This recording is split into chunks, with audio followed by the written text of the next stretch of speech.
Good morning. We'll go ahead and get started, knowing that people will be joining us along the way. I'm Corey Robinson Rosenberg, and want to welcome you all to this meeting of CANDO. As we said in the announcement, CANDO began as a quarterly educational seminar 10 and a half years ago, to look at monitoring the Autism and Developmental Disability Strategic Plan. A major emphasis of the work over the past 10 years has been in relationship to particularly mental health access for people with dual diagnosis. That was certainly the issue that emerged very strongly in the work of the commission. So it's really exciting today to bring to you all a program to update on what's happening. As hopefully you're aware, the governor appointed a task force 2 years ago to take a serious look at issues in terms of access to mental health care. And a lot has come out. Of course, one of our major issues that we had in terms of people with intellectual disability, autism, and mental health issues was the lack of access to behavioral care because of an issue in terms of differences of opinion around the state as to whether access to care for these individuals was a responsibility of the behavioral health system.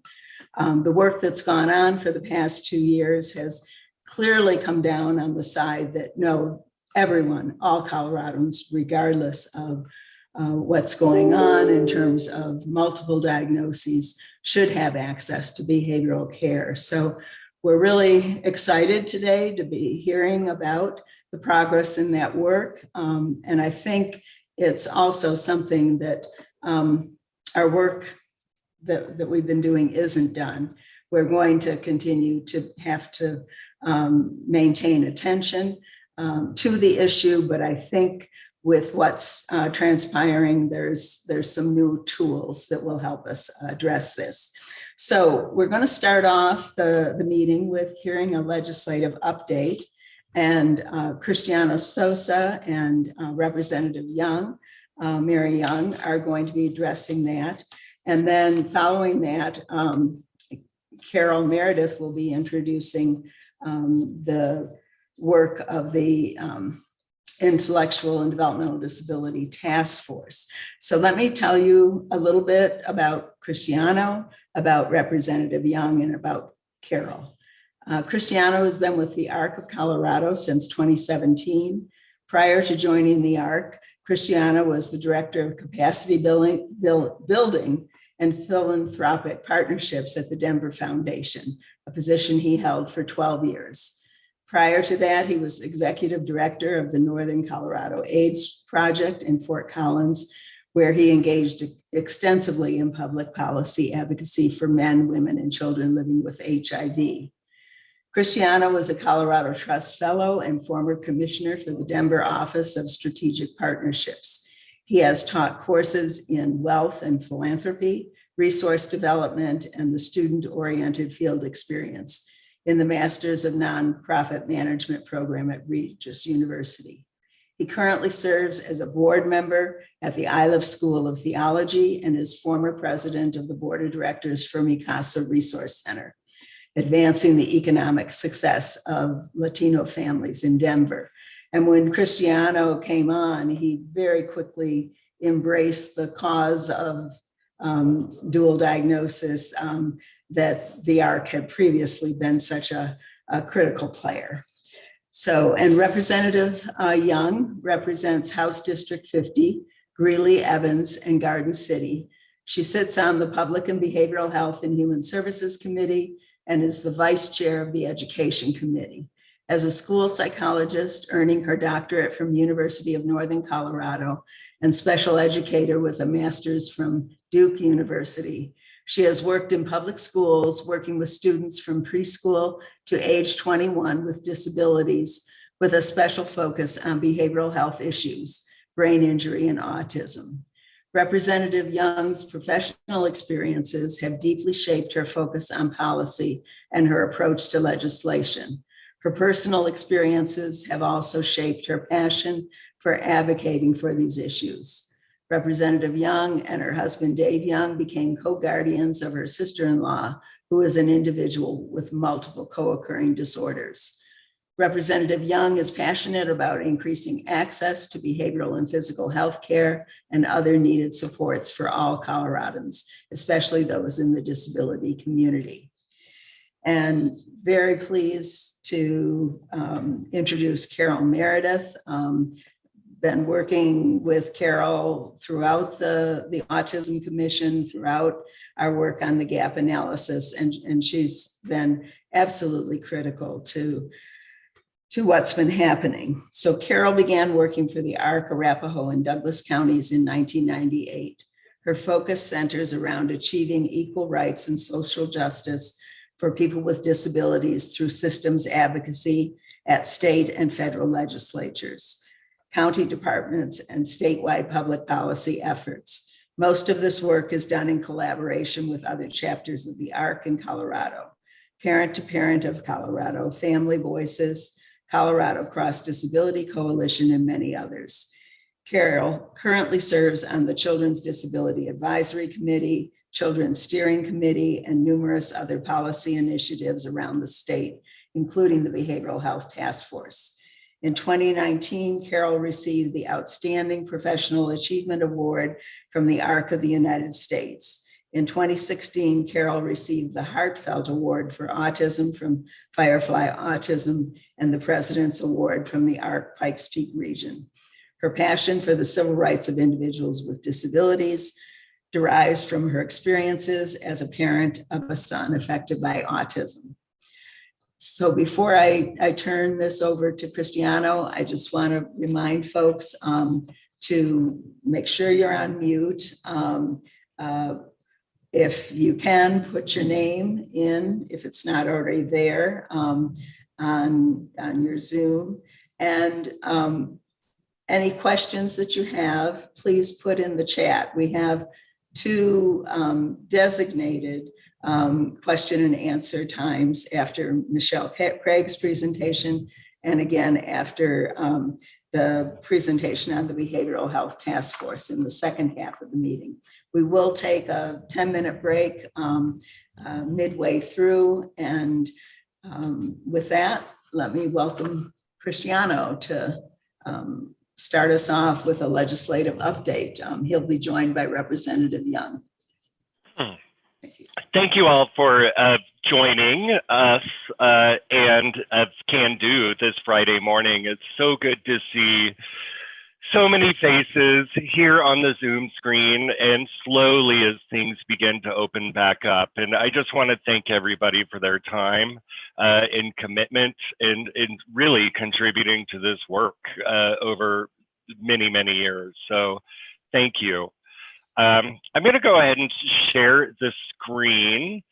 We had what I think was a fantastic session. Each year, the ARC of Colorado reaches out to its members. We're a member-driven organization. We have 14 chapters throughout the state. And the board of directors, community partners, legislators, many, many different stakeholders all come together to develop a public policy agenda, which is really just kind of our marching orders for this session. We always have these posted on the website. We're in the process of working on the 2022 legislative agenda. And our line, our email is always open. If you have thoughts or ideas, this is really the time that we begin or continue with the stakeholdering work so that we're ready for prime time when the session comes around. In terms of the legislative session, just by way of context, last year was a very difficult year. for many of you on the line, and also the legislators, the folks who make all this magic happen under the Gold Dome. What we found as a result of COVID was a lot of bills and a lot of great ideas that just kind of died on the vine as a result of COVID. So what we saw this session was a lot of those bills coming back for this session. There was a lot of uncertainty around the budget. How much did the state have? The economic forecast thankfully turned out much better than people had anticipated or projected. And there was an uncertainty of the session in terms of when it was going to start, when it was going to end, how business was going to be conducted. As with all things, there are silver linings.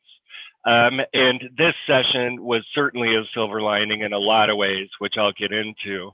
But perhaps one of the biggest pieces is that the capacity and the ability to take virtual testimony from across the state was just put on steroids, if you will. It was really amped up. And I think that's great for us, for folks who are on the Zoom call, for folks who are in Durango, for folks who that the cost, the time, the effort to get to a committee meeting is much easier now. And for that, I'm thankful. We had 5 big issues that we were tracking or intimately involved in. Of course, we were tracking many more bills, about 53 bills or so this session. And we had the pleasure and the opportunity to work with several folks who are on the Zoom meeting today, as well as Mary Young and other legislators. To really move forward. I'd like to highlight 5 bills of the 53, and these really were our priority areas. In the first one was a supported decision-making agreement. I had the opportunity to work with Representative Young, Representative Tipper, Senator Gardner, and Colorado now joins 10 other states in the District of Columbia. There are 33 other states considering less restrictive alternatives or supplements to guardianship. This allows people with IDD to enter into agreements with their chosen supports and have this in statute as an alternative to conservatorship and guardianship. We're working diligently now on creating some sample forms and education campaign, which I'll get to in a minute. We're going to have a live stream opportunity in early August to learn more about how families and individuals and loved ones can really embrace the supported decision-making agreement movement across the nation. The other big piece was the elimination of sub-minimum wage. We started down this path about 3 years ago, and through extensive stakeholdering, working with the department, working with providers, working with families and advocates, we developed some legislation that we had hoped to introduce last year, and then of course COVID hit. So this was one of those bills that came back. Federal law has long allowed employers to pay people with disabilities far less than minimum wage, sometimes pennies on the dollar. This bill will phase out those practices, but it was really, really important that we brought in the necessary and the needed supports so that people would be successful transitioning out of sub-minimum wage, or sometimes what they're called sheltered workshops. There's lots of good things in this bill, including timelines, including data collection. We all love that. But one of the big brass rings here is that folks on the DD comp waiver will have access to the Medicaid buy-in through HCPF. to be successful on their careers and in their journeys. It also allows people to stretch their spending limits through the waivers to have those employment supports that wouldn't count towards that budget. So we're really excited that this finally came to fruition after about 3 years of work. And thank you to the department and everybody else who made that happen. Now, if that wasn't enough good news, we have even more good news. As you know, the wait list has been something that together we've been chipping away at for years. This year, in a precarious sort of budget year, especially from the gate, we were able, with our partners at the Alliance and other folks, to see 667 slots, or excuse me, enrollments open up of the 3,000 wait list. So each year we continue to move this forward. This is a perennial issue for us. We want to be a state that just simply doesn't have a wait list for these needed services. So this was a huge, huge win for the IDD community. And then the second to last one that I'll highlight is a voter bill.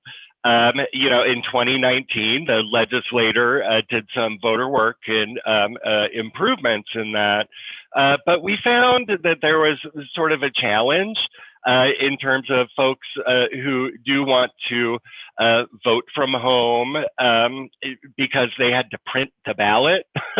And I don't know how many people have printers in their home. I know I certainly don't. So we tried to fix that. We worked on that. And that is also now law, and it's easier for folks with disabilities to engage in the voting process. You know, the weeks all kind of blend together. We had a bill signing ceremony with Representative Young in Greeley. And this really relates to the central mission of what CANDO is all about, in really trying to address the gaps and the challenges that people with intellectual developmental disabilities, their loved ones, and many others across the state face. Working with Corey, working with Mary, working with other folks, we were able to work with the department to provide some training statewide for people who in a preventative model, wraparound model, to effectively work with people with intellectual developmental disabilities before things move into crisis state. Another benefit of COVID is we're all comfortable with, I think, a little bit more with telehealth, with these kinds of meetings. And we thought, yeah, what a great way to embrace training statewide, with a particular emphasis and area for our rural compatriots in underserved areas. So we will soon have 20 more additional folks trained in wraparound models that effectively support people with intellectual developmental disabilities. And Mary, this is something that's sort of been a dream of yours for a while. Maybe you could provide a little bit of commentary.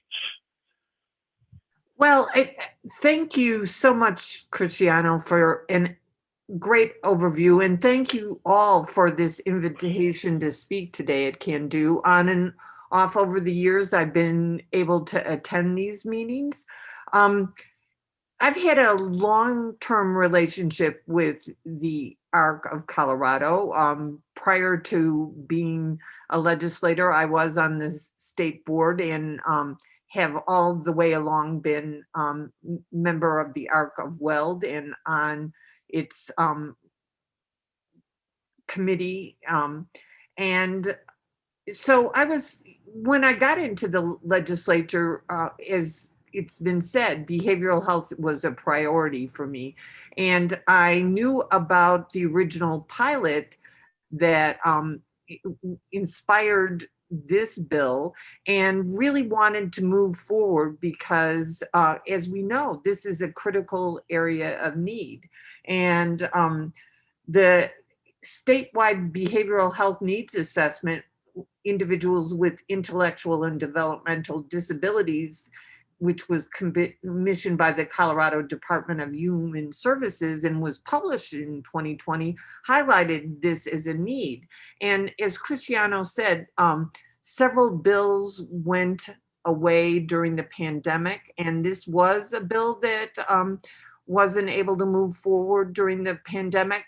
I think we all knew the importance of addressing behavioral health needs during the pandemic, but early on, people didn't have the same vision we did.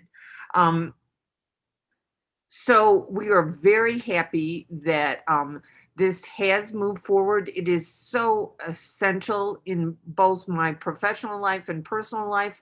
I've seen individuals and families struggle when they couldn't access appropriate care and had huge barriers just because of the diagnosis of intellectual and developmental disabilities, that people weren't providing access to behavioral health care. I do want to highlight another bill that I did this year that also has not only a positive impact on the wait list, but also on access to behavioral health care.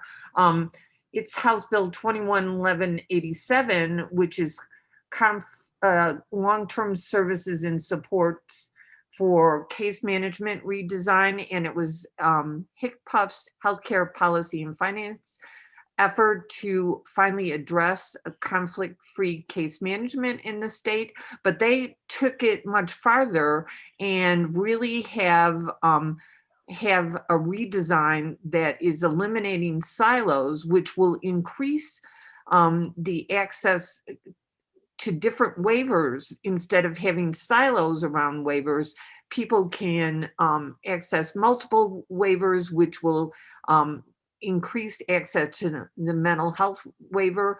And they've already seen their efforts reduce the need for the numbers on the wait list, because people really want to stay in their own community and home. And this redesign will allow that. So I am very interested in all the discussions we're going to have today about this important access to behavioral health. Thank you, Mary. And I wanted to just before I end my time with you to let you know that we will be having a live stream as a result of the great work you move forward in supported decision making in early August. I'll get it out to CANDO and JFK so that folks are able to attend that. And there are other events, as Mary said. I think one thing that's going to be really important is to hear your voice during the stakeholder process for the case management redesign. Those listening sessions are being scheduled.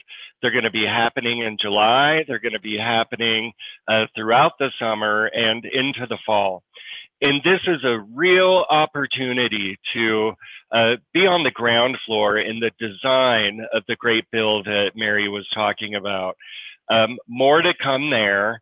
And again, I'll get that out to CANDO as well. And one of the best ways to know about those opportunities is to sign up on our website for action alerts. And this allows us to connect in real time with folks on legislation that's moving really quickly. If there are really important opportunities like case management redesign, this is the place to just sign up. It only takes about a minute. That's all we ask for. And then we get information to you without really trying to flood your inbox. So again, feel free to email, call, Facebook, jump on the website, Twitter, and celebrate the fact that of the 53 bills this session, 100% of the Senate got an A grade on those priority bills that I just mentioned. 100%. That's Democrats, Republicans, all 100% A grade. 100% of the House Democrats got an A grade, according to the ARC of Colorado, and 73% of those House senators received a grade of C or better. So it was a tremendous bipartisan year for our community, and we couldn't do it without you. Thank you so much for your time.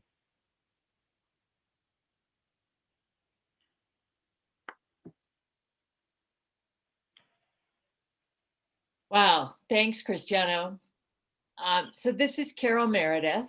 Corey introduced me, and I'm about to introduce Michelle Craig to you.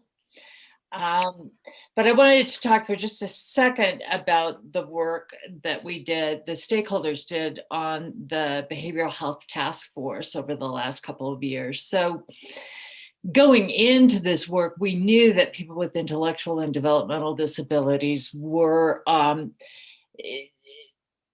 experiencing just a lot of gaps in care, couldn't access, couldn't get to it, couldn't do what they needed to do.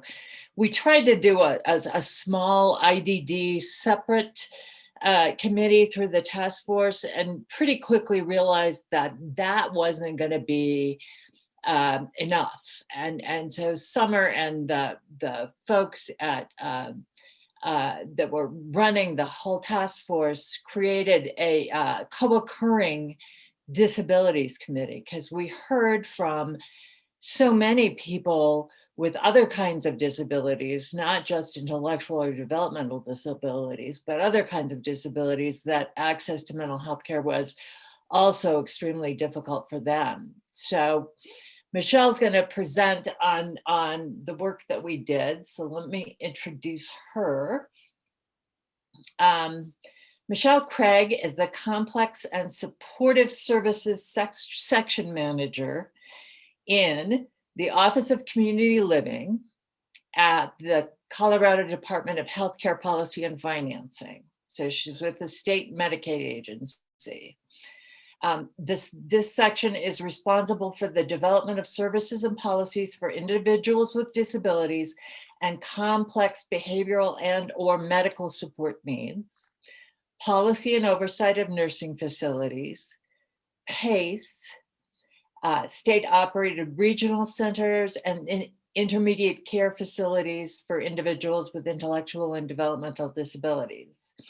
Ms. Craig has been working in the field of IDD services since 1997 and has been with the state for 8 years. So welcome, Michelle.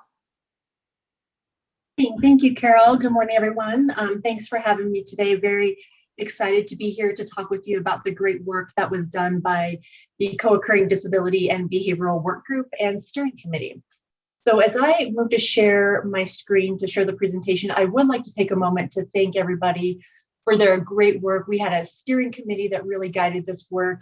Corey, Carol, there's a number of you on the call today who participated in that. So our sincere thanks for that. And then as well as many of you who also gave us your time and feedback, either through the surveys that we used to gather information or the Zoom meeting. So great work by you all. We really appreciate it. And I'll also say I was a co-chair of this committee. My co-chair is Josh Winkler. Many of you know Josh. Josh is now with the Lieutenant Governor's Office, and he is on vacation this week, some much needed time. So he entrusted me to present to you all today.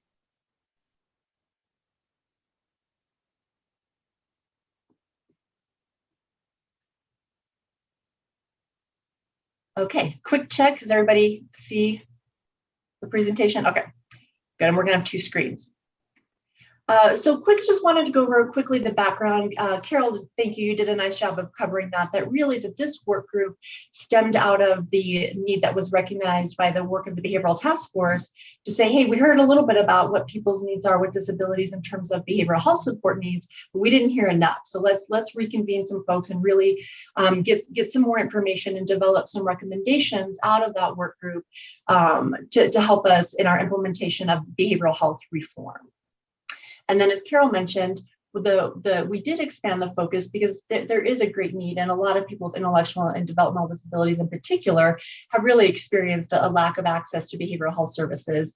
But that does occur. We've found it across with other people with brain injury and other types of cognitive disabilities, physical disabilities, people who are deaf, blind, or hard of hearing. So this work group really was comprised of a lot of representatives from a variety of needs across the spectrum. So we started this work that I think was November of 2020 was convened, and we have started meeting at the end of December through April. Very quickly, we had only a couple of months, it seemed like, to get this work done. And so it was a pretty big time commitment from the steering committee and the work group itself. We had meetings pretty much every week. And then we also conducted information via electronic survey too. So for people who maybe couldn't attend some of the meetings or thought of things after, we wanted to be really inclusive and kind of cast a broad net to get all the feedback that we needed. So I spoke about this a little bit, but the specific underserved populations who were represented in this work group were individuals with intellectual and developmental disabilities, individuals with autism, individuals who are deaf and those who are deaf blind, those who are hard of hearing, individuals with brain injury, individuals with cognitive impairments, individuals who are neurodiverse, and individuals with physical disabilities. So the work group consisted, as I alluded to, of two component subgroups. One was a steering committee. So the steering committee was really responsible for guiding and providing direction of the overall work group and expectations, as well as being the official voting party for the final recommendations.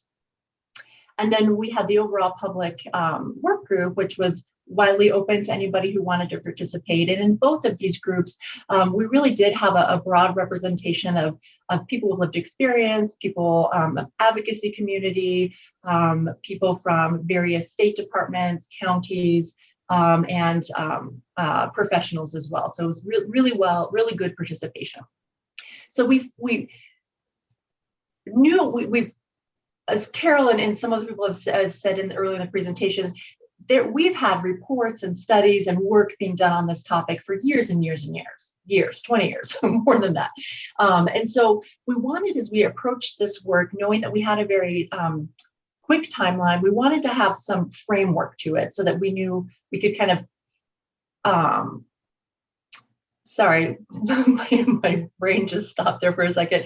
So we could really direct the work and get to some actionable recommendations, not necessarily dreams and unicorns and rainbows, which are great, but really what can we do? We know what needs to be done. What can we do to actually move this forward rather than continuing just to issue more reports that sit on a shelf? So the first thing we did is we decided that we would use the Behavioral Health Task Force report. There's 6 pillars and then 19 recommendations within those pillars. And we would look at each of those recommendations and say, for each of these recommendations, when these are implemented, what needs to be considered for people with co-occurring disabilities and behavioral health support needs? So that really provided us some good guidance as we developed the recommendation. So the report itself is not final. It's in the final stages. I have an update at the end of the presentation. I have kind of the next steps. I don't have the final report for you yet. It's not been released. It's in the final stages of approval with the Behavioral Health Task Force Executive Committee, and then some final things to pretty it up and make it digestible. So we're almost there. Hopefully to have that out soon. It's a fairly lengthy report, not as lengthy as some other reports that I think we've issued, but with the report, we wanted to do a couple things. One, we wanted to establish some definitions for consistent topics that we discuss, so that the reader of the report, everybody's kind of on the same page, understanding what we mean by those definitions. So I want to go over the definitions real quick first.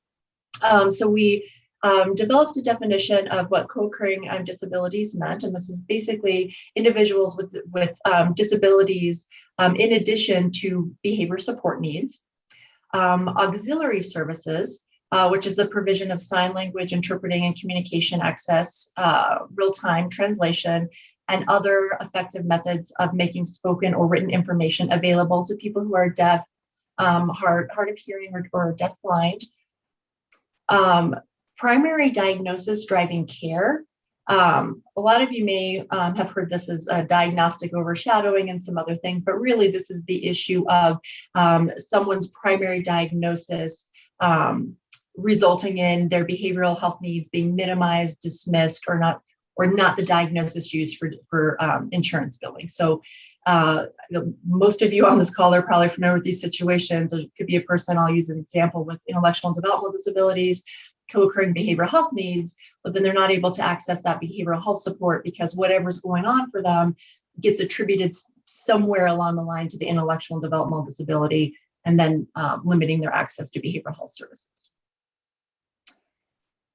One of the big, probably in addition to the primary diagnosis issue, one of the other big discussions that we had, and a theme that came out, and I'll get into the themes of the recommendation here in just a second, is that there's a need for cultural and linguistic competency among basically everyone, but especially for purposes of this report, along the line of the behavioral health services spectrum.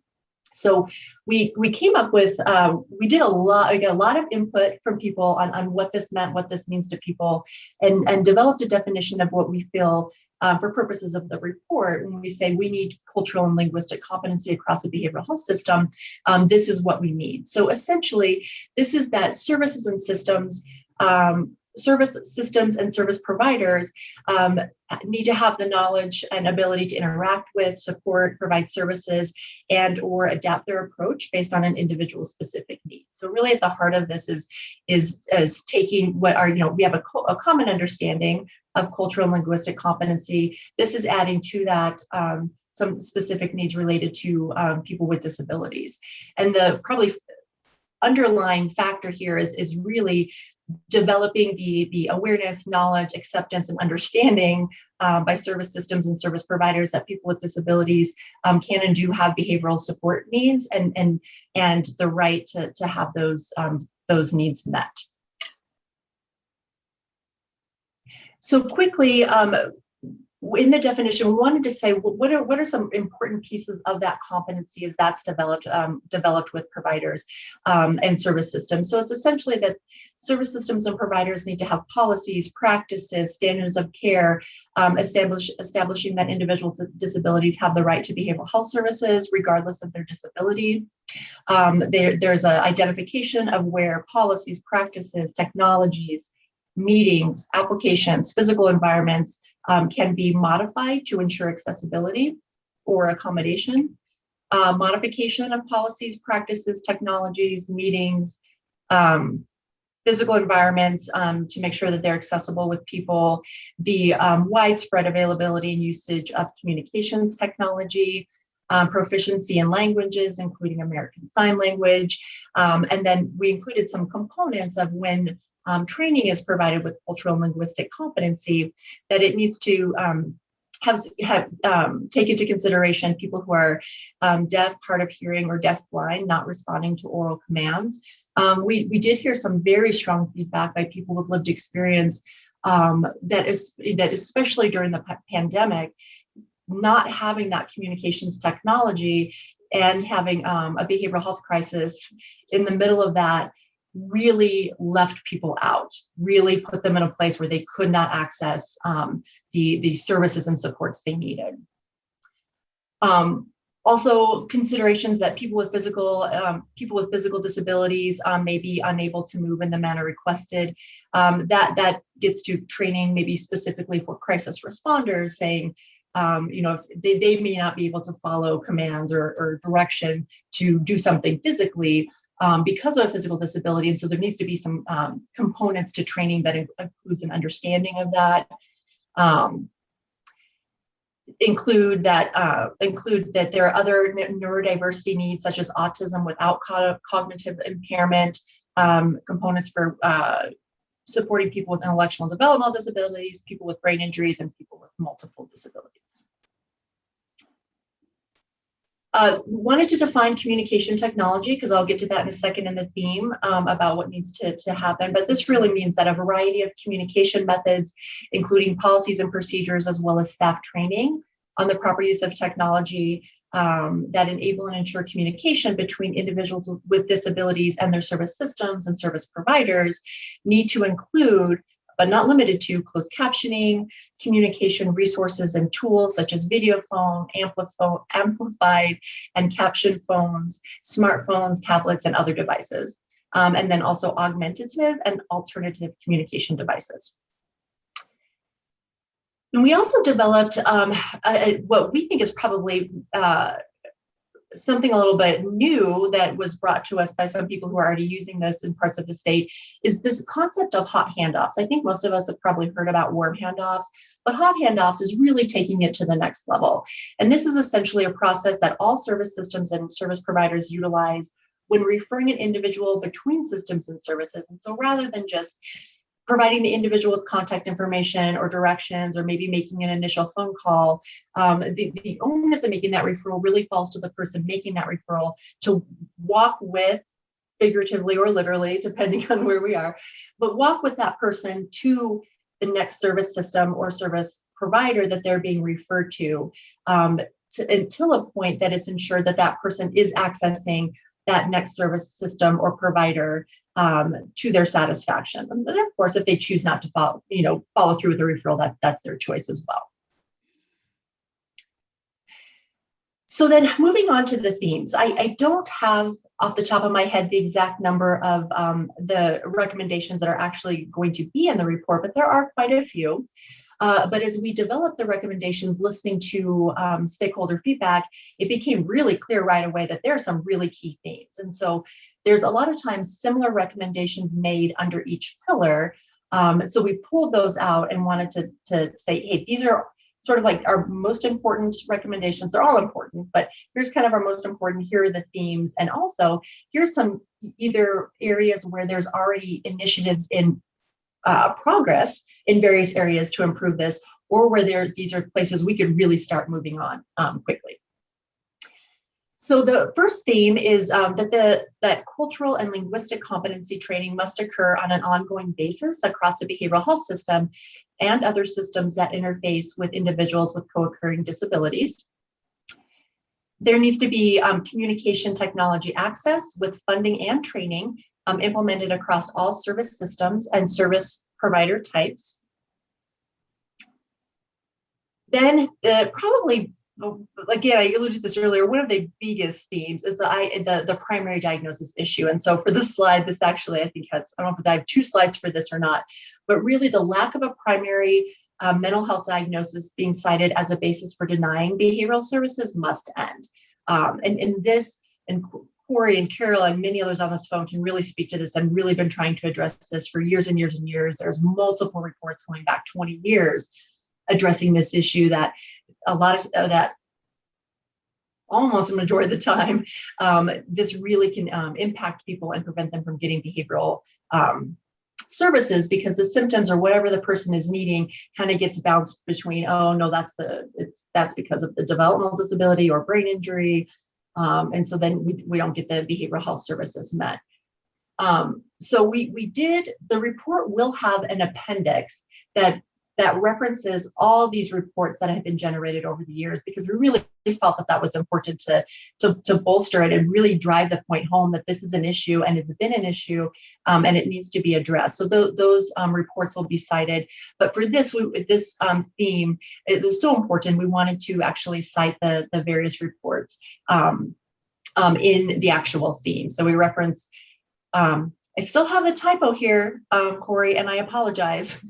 There was a report in May 2000, not 2020, so going back 21 years, that mentions this issue. And then also in the most recent work that's been done by the Behavioral Health Task Force and sort of the supplemental reports on priority populations that were completed as part of that statewide behavioral needs assessment very clearly identified this issue in 2 reports, and specifically for people with intellectual and developmental disabilities and individuals with brain injury.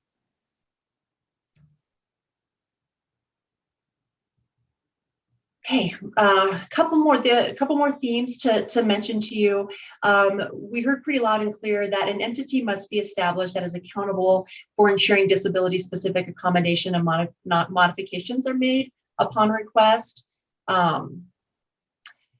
had the theme of hot handoffs, that hot handoffs need to occur between provider types, systems, and funding mechanisms to ensure that there's minimal lapses in needed behavioral health services, so that individuals who may lack experience or resources are not expected to navigate these often complex systems on their own. Standards of care for the delivery of services and treatment for individuals with co-occurring disabilities must be established across the continuum of behavioral health services. Throughout the feedback that we were hearing for people, we got the opportunity for people to come forward and say, hey, you know, there's a really good practice over here. This is happening over here. This training initiative is already happening. And so with that, we want making the recommendation that in a lot of the areas, we don't need to start from scratch. There's examples of existing trainings, providers, systems that are addressing these issues and doing a good job of it. So where appropriate, let's utilize that and build on those best practices and areas of excellence around the state where it makes sense to further these recommendations.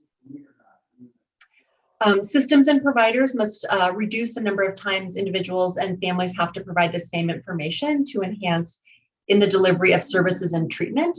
So this theme is really the recommendation to develop data sharing tools and systems that can be accessed by multiple service providers so that families don't have to keep sharing the same information or finding the same information to share again, that it's in one place that can be accessible to those providers with the appropriate health releases, of course.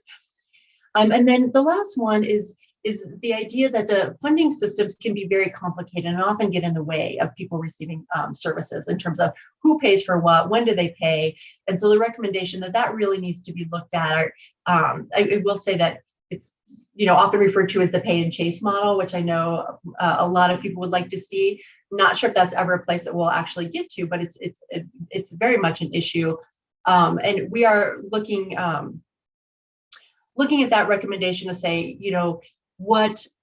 what can be done to align and make those funding streams work together better, so that at the end of the day, what it means is that there's not an impact on the user, right? Like the user can get the services they need without having to worry about the funding streams first. All right, I think I'm almost done. So I wanted to go over quickly the next steps. So as I mentioned, the report is in its final approval stages, and when it's done, it will be posted on the Behavioral Health Reform website. And then the other thing we're going to start working on within my work at HICPUF is we're going to start developing, I'll back up. So one thing that will happen is that this report will be shared broadly, and as on these recommendations are already being shared broadly across many different work initiatives, and with the behavioral health reform, Senate Bill 222, the safety network. Those projects are all very aware of the recommendations that are coming out of this work group. And so all of those different efforts will work to include recommendations made out of this report in their work in implementation of the safety net, implementation of the behavioral health administration and behavioral health reform. And then, excuse me, what the other thing we're doing within HICPUF in my section is we're going to actively not only pursue obviously implementation of recommendations that pertain to HICPUF, but we're going to track all these different things that are happening, all these system initiatives, where we're seeing training for cultural and linguistic competency, so that we can get an idea of how these recommendations are being implemented, which ones need some more attention. So wanted to just make that point to say this report is not going to sit on a shelf. We're going to really work to make sure that we're following up, we're working to get these implementations or these recommendations implemented. And we're still trying to figure out what's going to make sense in terms of a way to make sure that stakeholders are aware of that, because it's one thing for us to track it, but we really want you all to know and see. And so we'll be working on, can we do some graphics? Can we get something posted on a website? So there'll be more to come on that over the next probably 3 to 6 months. So I think that is my last slide. Again, if you have any other questions, ideas, want to reach out and say hi or chat, here's my contact information, as well as Josh's. So again, thank you very much for your time today. Thank you, Michelle. Well done. What an amazing recap of a lot of work and that went into all of this. So I'm going to try to facilitate a QA comment kind of thing through the chat for a few minutes. What I have found over the last 10 years of CANDO is that this audience always has some great ideas, great comments, great suggestions, great questions, things that we may have missed. So we want to hear from you. So if you could put it in the chat. We can't open up the mics to 52 people, we'll go crazy. So if you could put any comments, questions, suggestions, clarifications about what you've heard so far today into the chat, I'll be happy to look at those, and Michelle and Cristiano and Mary and Corey, we could all, help respond to those and think about those.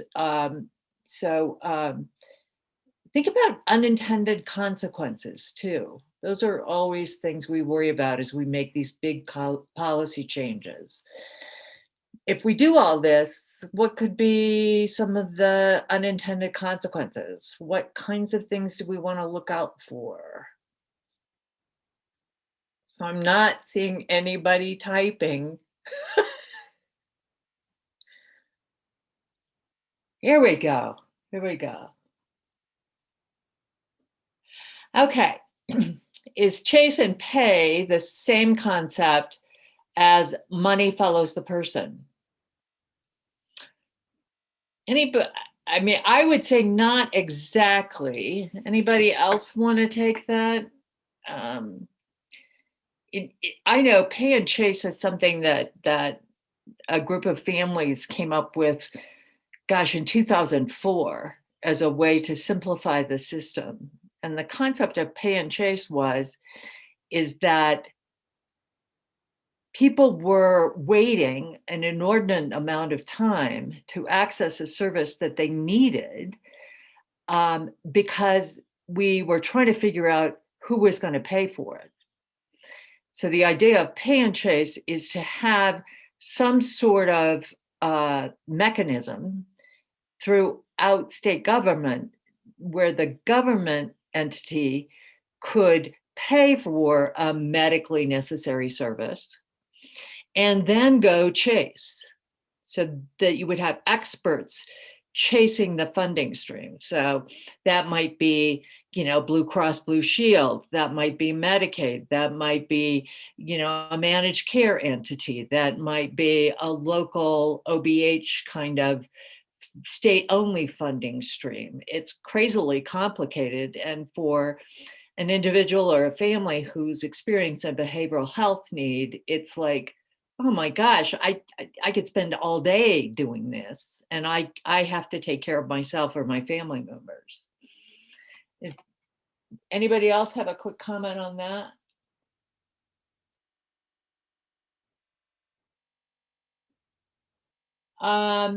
Let's see. So Molly says, will these initiatives also address the needs of children and youth or just adults?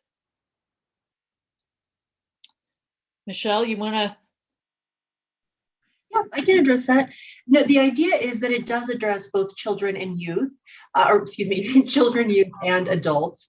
Obviously, there are some differences, and so some of that will need to be taken into consideration in implementation, but the recommendations apply broadly to both youth and adults. Yeah, there was an actual children and youth subcommittee of the Behavioral Health Task Force that I served on that was pretty intense. I mean, we had a lot of great input on that. Laura, just wondering if any thought has been given to providing in-home services for mental health without needing to fall under home health regulations. Interesting. Transportation is such an issue that getting to a mental health provider is more of a stressor than a benefit.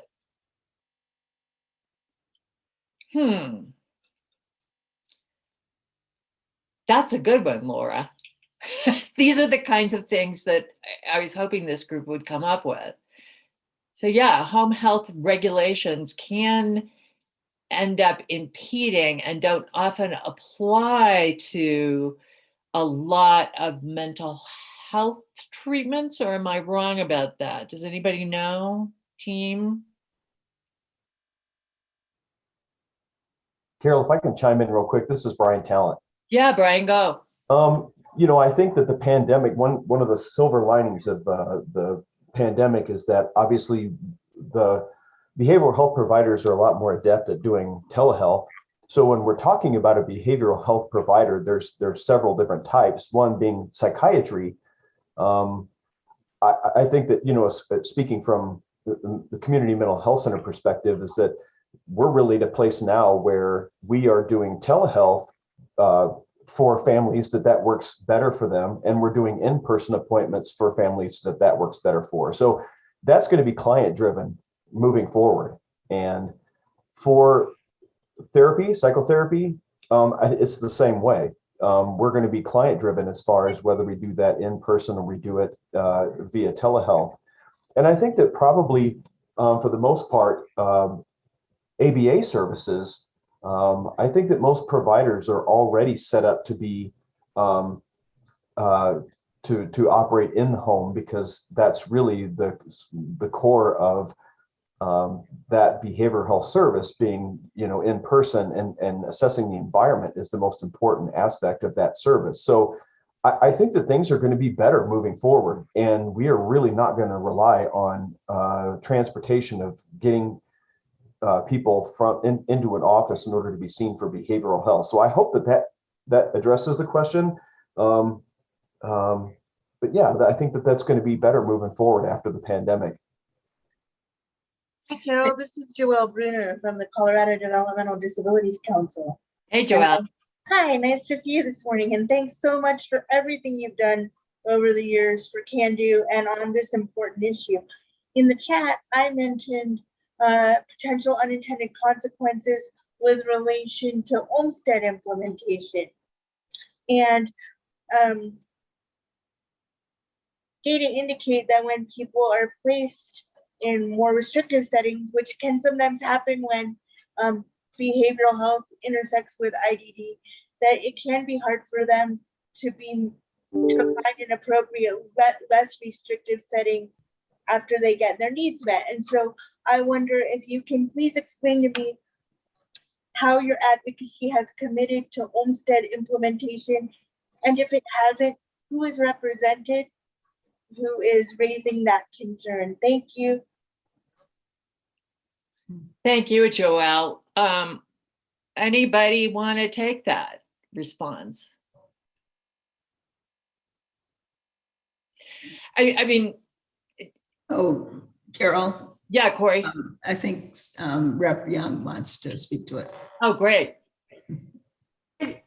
From my perspective as a legislator in implementation of all this work, for all of us, Olmstead is definitely part of the discussion, because we have to respect that, and really it will drive decisions that definitely will be part of the consideration. And I think also the hope is many of these efforts will reduce the need for even talking about out-of-home placements or out-of-community placements, because we're going to have that early intervention and development of plans that are going to prevent having to discussion about out-of-home placements.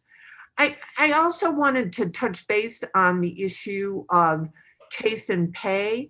I know that Summer will talk more about this as far as the work of the task force.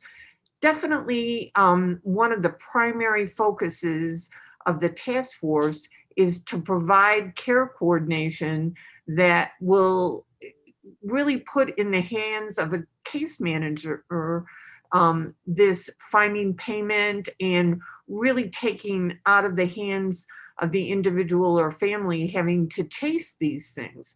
I know for the individuals with cognitive delays, that's going to be a more intensive or nuanced conversation as that we move forward, because obviously we have the issues of case management as part of HCPF and Medicaid and this future care coordination.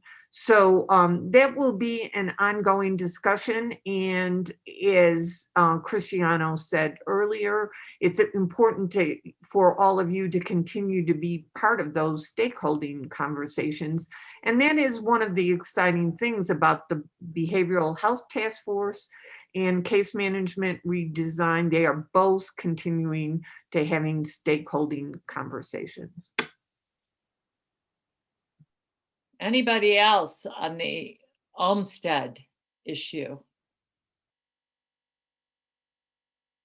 I would just say, I think in terms of the recommendations that are being made in this report, it doesn't specifically address Olmsted, but I think when you see the report, you'll see that these recommendations are really designed to get people the services they need and not in a restrictive environment. I mean, really, as I think you were saying to that, Carol. And then, just in general, in terms of HCPF and provider types, of course, we have our Olmsted plan that drives that. But for purposes of this report, I think if these things can be implemented, just like Carol said, then it's getting people and Representative Young, it's getting people the services they need, early access or when they need it, and to support them to stay in the communities and living environments of their choice.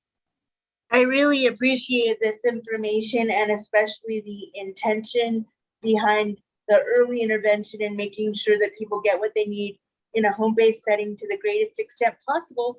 And if possible, I'd like to recommend or suggest that there be a data tracking component included in the work, so that if someone is not able to succeed in getting their needs met at home, that the number of people that get placed in more restrictive settings is tracked, and that their case managers are encouraged to use Olmsted resources to assist them in transitioning back to a less restrictive setting at the earliest possible point.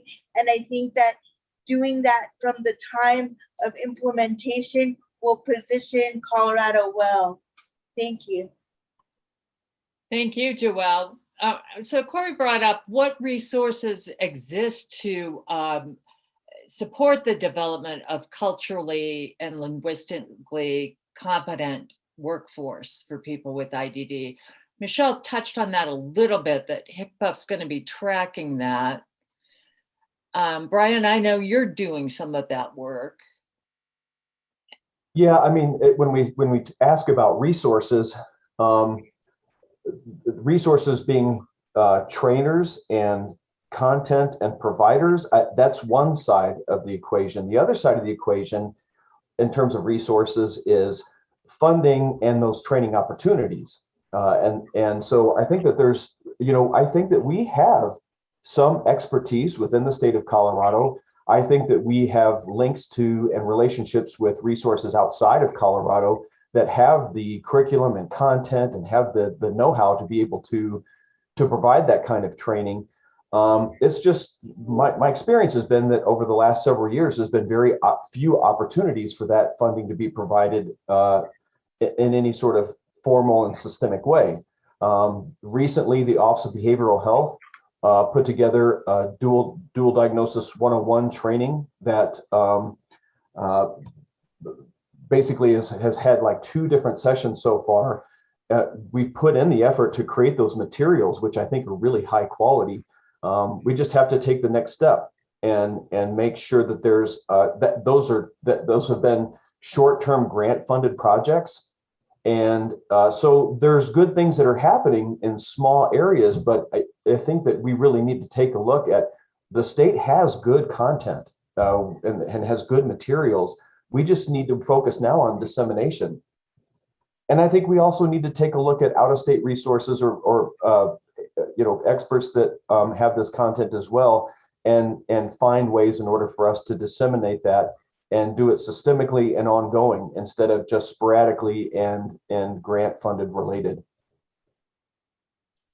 Yeah, and that's part of the bill that Mary got passed, this with the coordination, the 1166, the crisis prevention and intervention, training those service coordinators, those care coordinators in how do you tease all this out, and what dip of money, which pot of money are you going to go to? I mean, is this a behavioral issue, or does somebody have GERD or bad teeth, or what's happening here? And how do you prioritize those pots? And hopefully that will be in collaboration and coordination with some nationwide kinds of training that's been going on for decades around how do you tease this out with people with IDD and try to figure out what the next step, how to prioritize the next step for that individual. So yeah, Laura talks in the chat about the norm for people with IDD is very different than the norm for, I can't, you're speaking my language, Laura. And that's part of that culturally competent stuff that we're working on. So I use the example all the time that for me, if I start to experience a depression, if I go get a psychologist to work with me for, 6 sessions or something, I might be there. For my son with IDD and autism, that may take a couple of years of a session a week, because it's going to take a lot longer for him to get through the process and taking it in small bites and making it a routine and teaching skills and all of those kinds of things. So we have a lot of work to do. And I just want to check our time. I show that we have like 3 minutes left for this before we go on break. Is that right? Yes, that's right, Carol. Okay. So read the chat for yourself. Sandy's got a good resource here for access to psychiatry. Cristiano provides the link to the Money Follows the Person program, which kind of explains the differences in those concepts. Hazel, we are having a real problem having private insurance and Medicaid. You betcha, Hazel, it's a mess, isn't it? Providers accepting Medicaid but not private won't see us, stating they are not allowed to bill us. Medicaid says billing that they are allowed to see us but need to pay the bill private first, yada, yada, yada, yada. Exactly. I mean, that, Hazel, thank you for putting that in there. That's exactly the kind of complexity and insanity that we're trying to address with this reform. And hopefully we can save everything in this chat so that Michelle and I can add this to our list of stuff that we're going to need to be addressing a lot of this stuff.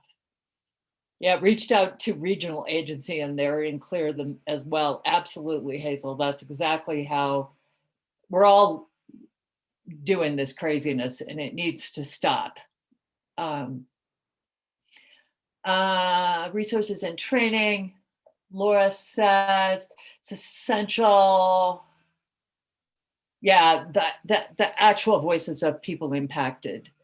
We know throughout the Behavioral Health Task Force, I have to say that there were so many opportunities for people to come together. There were focus groups with people with IDD and mental health. There was family members that came together, and all of that testimony, all of that input is on the Behavioral Health Task Force website. And I mean, I suggest you gird yourself, and if you decide to listen to some of that, give yourself like, all right, I'm going to do this for half an hour and then I'm going to stop, because it's intense.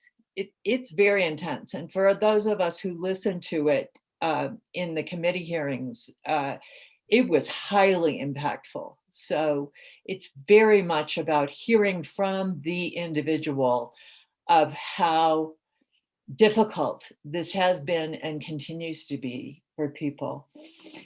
And Deanne, no, Hazel, you are not alone, not at all. Deanne says every individual society often have a history of significant trauma. Yes, trauma is a big issue there. And I think we're just, and it may look different, right? For people with a brain injury or people with IDD, it may look or sound, if you don't have a really strong communication system because that's who you are, it's hard for you to describe trauma sometimes. And so again, you're trying to tease that out. Yeah, Youngson put it in the chat. Okay, we're going to take a 10-minute break. Thank you. This is Corey. We'll give people another minute to get back from break. Thank you, everyone, for great comments in the chat, and we'll definitely see about following up on those. And the meeting is being recorded, so that will be available. But I think there's some great suggestions there of things that we want to continue to pay attention to. So welcome back to this CANDO meeting. And this second part of the meeting is going to give you information about what's happened in follow-up to the task force in developing the behavioral health administration. So I'm going to introduce Summer and Gatherall, and she will introduce our next speaker, also provide Representative Young an opportunity to add to comments that Summer makes in relationship to the Behavioral Health Transformation Act that Representative Young sponsored.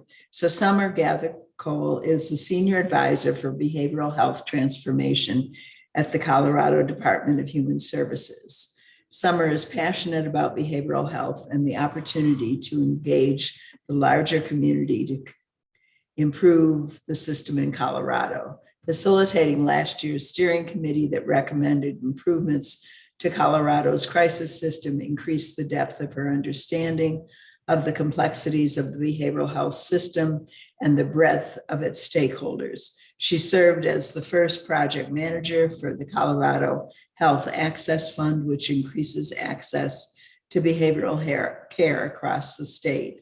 Summer has worked in direct service as well as at the systems level. She has a long history in workforce development and started out by providing training to homeless and low-income individuals to help prepare them for a job or career. She also established a regional collaboration of workforce development agencies and served as the Secretary of Labor for Washington, D.C. Upon moving to Colorado, she was engaged by the Colorado Workforce Development Council, as well as a number of the workforce areas to offer workforce expertise. The wealth of knowledge and experience positions her well to integrate the input and expertise of consumers, providers, and policymakers from across the state. And with that, I'm delighted to turn this over to Summer. Thank you so much, Corey. I just want to check in and make sure that you all can hear me and that you can see my screen. Yes. Yes. Okay, great. Good. Well, good morning, everybody. Thanks so much for having me. I'm here. I'm excited to be here and give kind of a quick update of some of the overall behavioral health reform efforts. And then I think after I'm kind of done giving that overview, we're going to move into some more specifics around the Behavioral Health Administration. And it sounds like you all have had quite a bit of conversation already this morning about the Behavioral Health Task Force.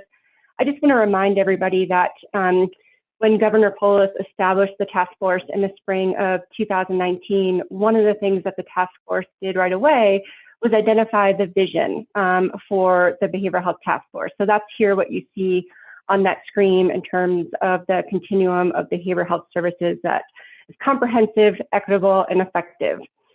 We did present the blueprint for behavioral health reform to Governor Polis in September of 2020. He immediately endorsed it, and I can assure you that since then, we have been very busy on a number of different topics in implementing some of the behavioral health reform recommendations. One of the things that the Behavioral Health Task Force did was actually identify these 6 pillars that we need to have in place in order to ensure that we have a very strong foundation for our behavioral health system. So the Behavioral Health Task Force put forth almost 150 recommendations.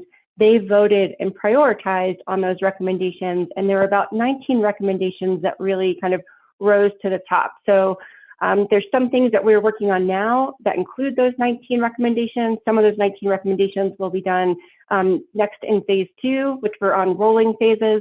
So there's lots of different pieces of work that are going on, but that just gives you a sense of kind of how we started to prioritize those 19 recommendations, all of which fall under these 6 pillars.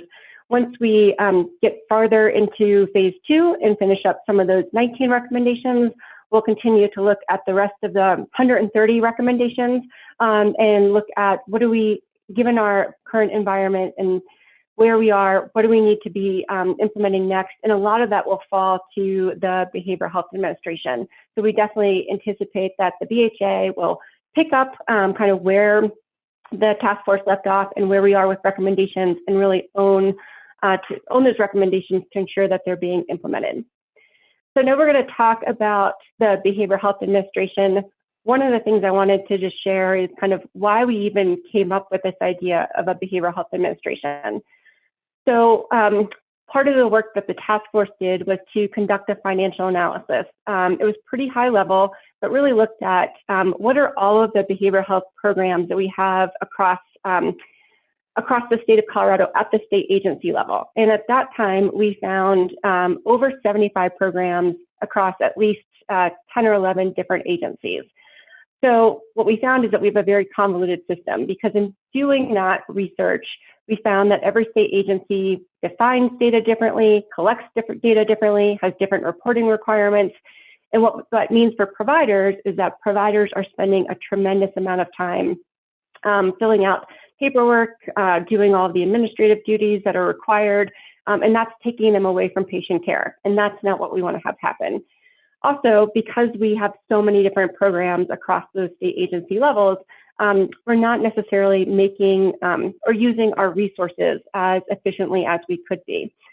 And then finally, to talk about it from the consumer perspective, and I know I heard Carol mention earlier, just as I was logging on, about all of the public testimonies that the Behavioral Health Task Force heard. Consumers told us time and time again that our system is so convoluted, it's so complex. It's frustrating, right? So they would call around to a number of different providers. They would be bounced around. There's a little bit of the not it game at state agencies.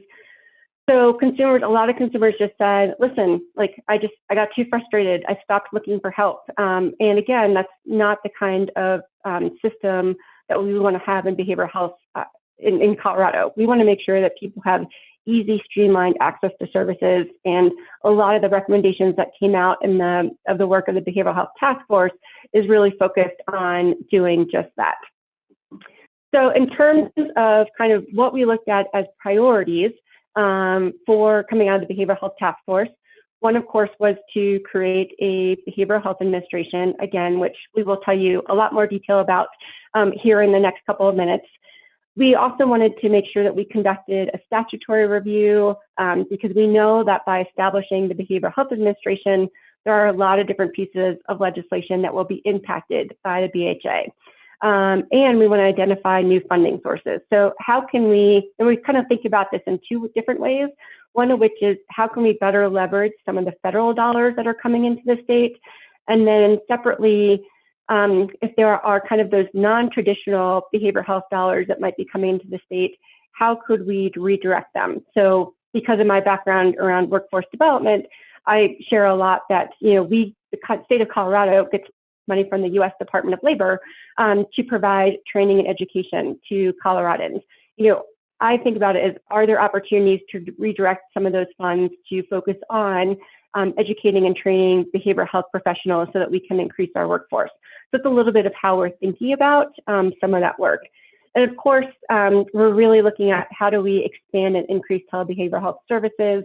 When we were hit with the pandemic, everybody knows we pivoted right away to telebehavioral health. We had a COVID-19 special assignment committee that did a survey both with providers and consumers to get some feedback on telebehavioral health. We heard that there's a lot of interest in continuing that and figuring out how to improve telebehavioral health in terms of figuring out how to improve access, especially in the rural and frontier areas. And I think the other important note that we heard as well was people appreciate having telebehavioral health as an option, but they don't want it to be the only option, right? So people want to have the ability to access services by telebehavioral health, and they want to be able to have the ability to access services by going into a center and talking with someone face to face. So we want to be really cognizant of that going forward.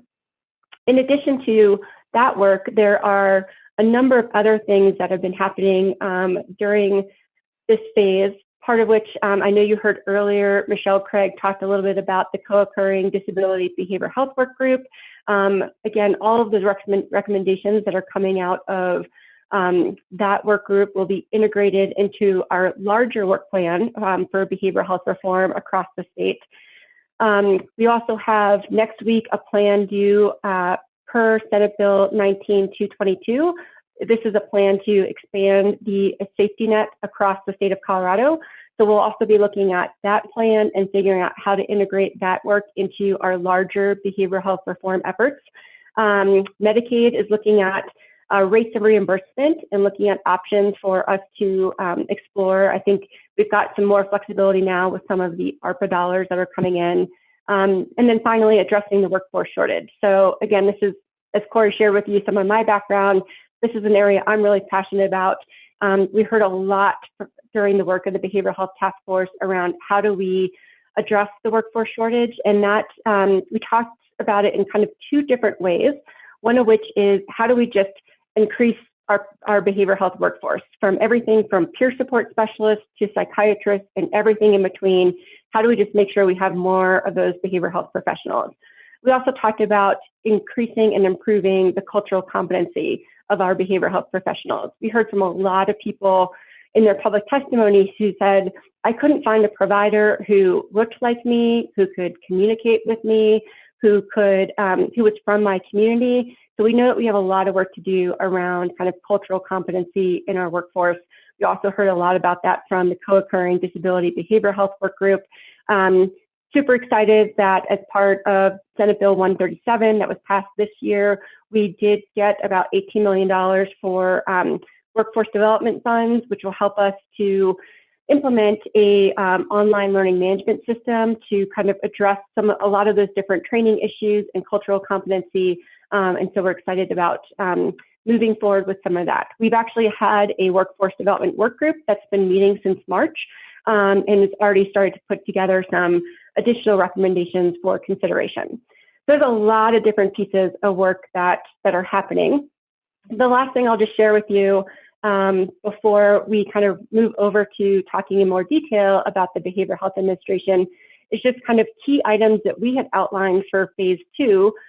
One was to look at those 19 recommendations that had been prioritized by the Behavioral Health Task Force and start to implement them. And the other one, big one, was implementing care coordination. And again, because of Senate Bill 137 that was passed this session, we did receive funding to begin to implement care coordination. This is something that we had not planned for to happen this quickly, so we're delighted that it's actually beginning to happen.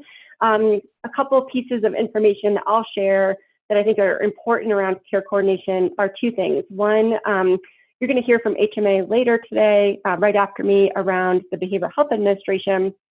But we also had HMA do some kind of foundational research for us around care coordination. So really looking at, in Colorado, where does care coordination currently exist?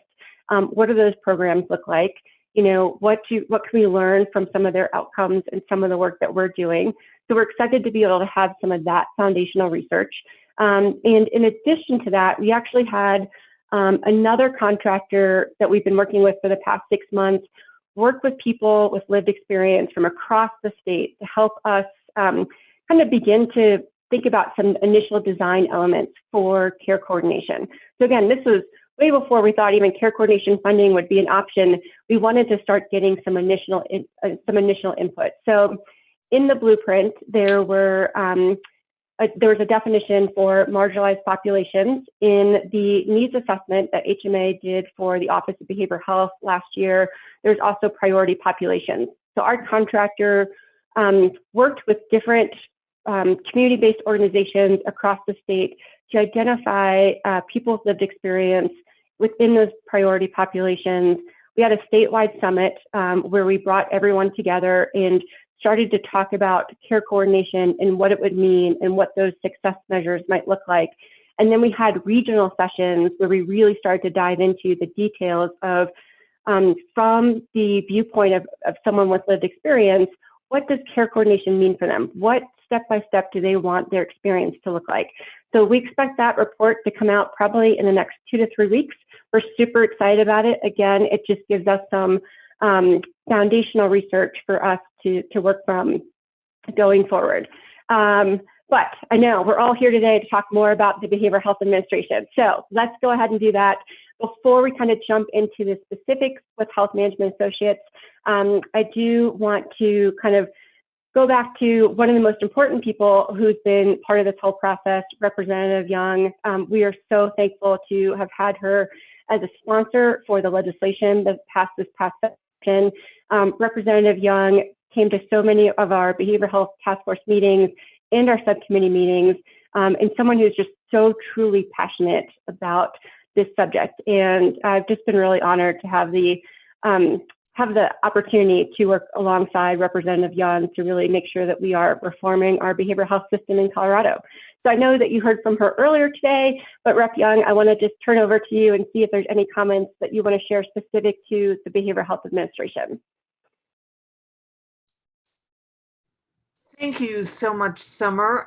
You have provided amazing leadership in this process, which has resulted in really a high quality report.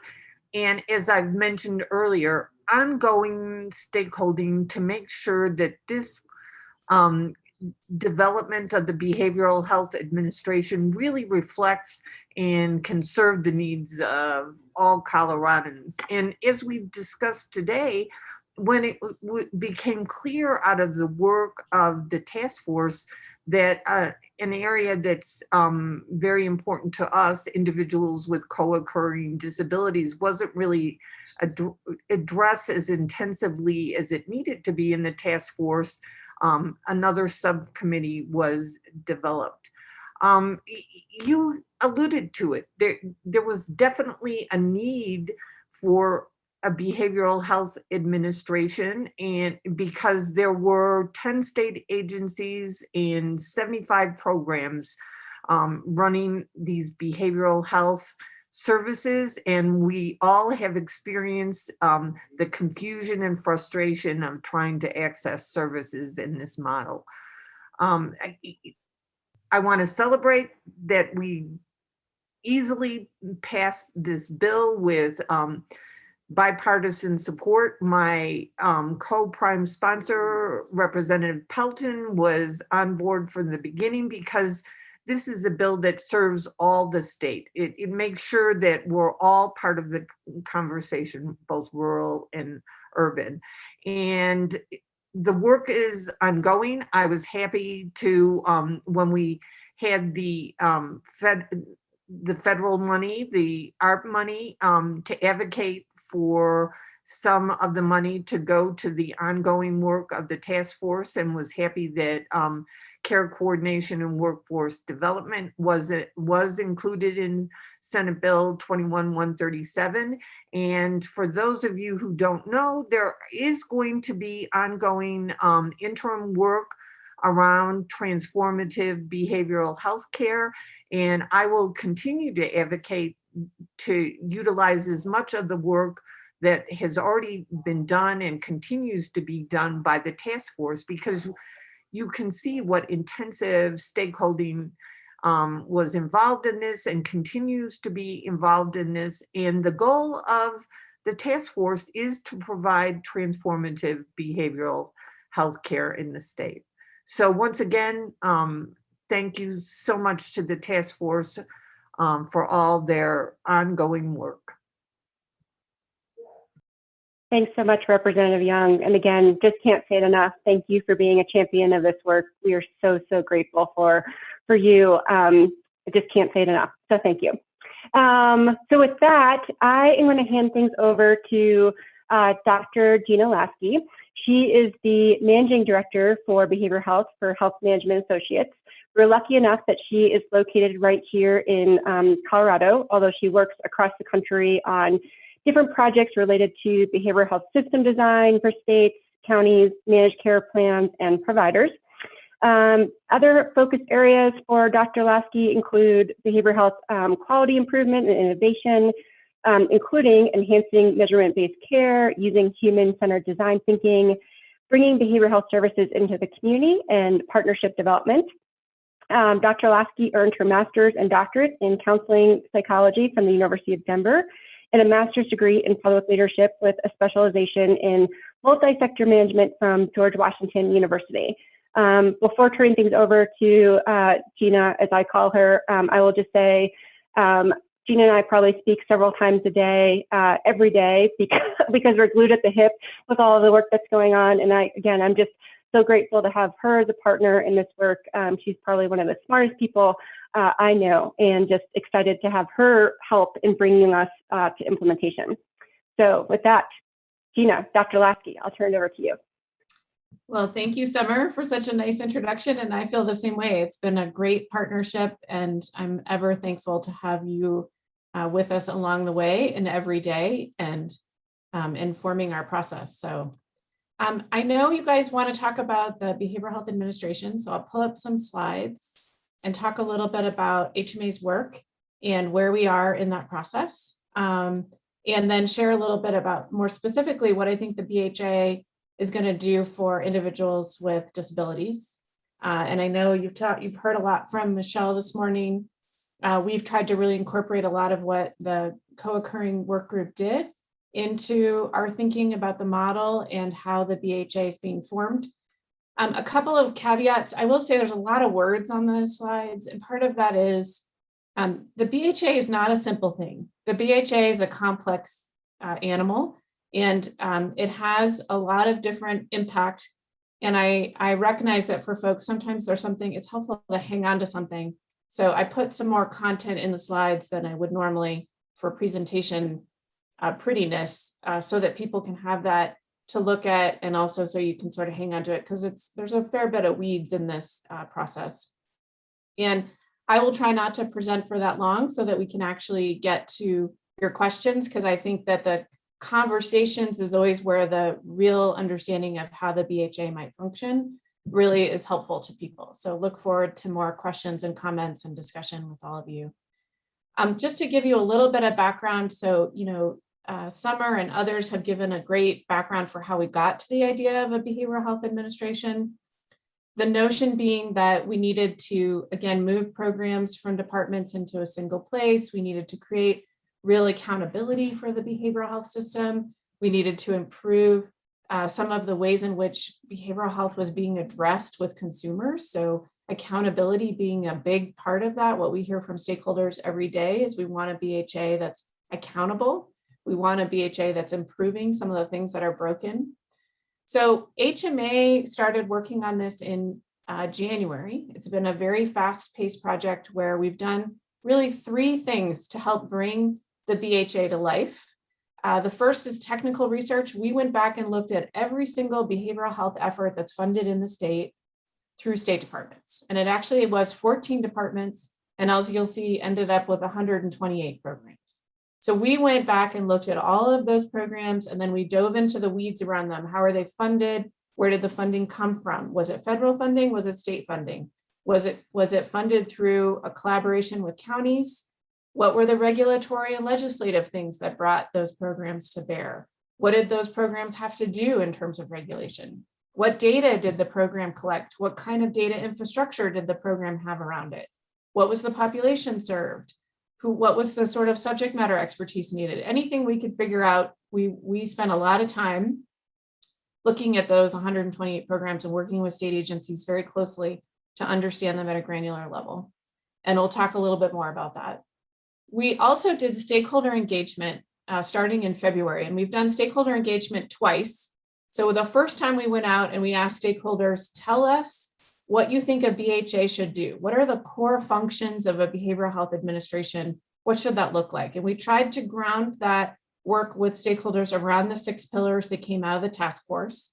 So really thinking about those pillars, thinking about what is it that a behavioral health administration needs to be able to do? What are the day-to-day activities, and then what are its core functions? And we got stakeholder input on that. Then we spent a lot of time putting those together into design elements. So HMA actually put together draft models of the BHA. How would it be formed? What would it look like? What would it do? And then we took those draft models back out to stakeholders. And we said, poke holes in this, give us your thoughts, give us your feedback. Let us know what you like. Let us know what you don't like. Help us understand how you view those things.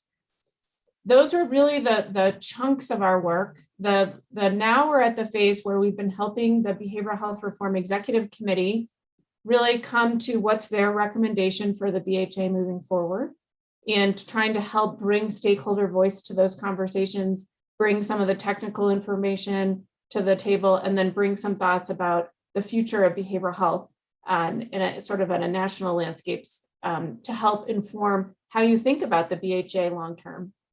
Throughout all of our work, we've really focused on effective communication, transparent communication, and change management.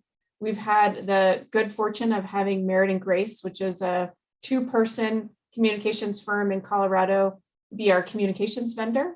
So we have had a landing page up from the beginning. We've had communication ambassadors from each of the state agencies that had a behavioral health program to help communicate back to state personnel. We've had a lot of change management efforts with stakeholders and with state agencies, and just overall to try to help with the significant culture change in creating a BHA.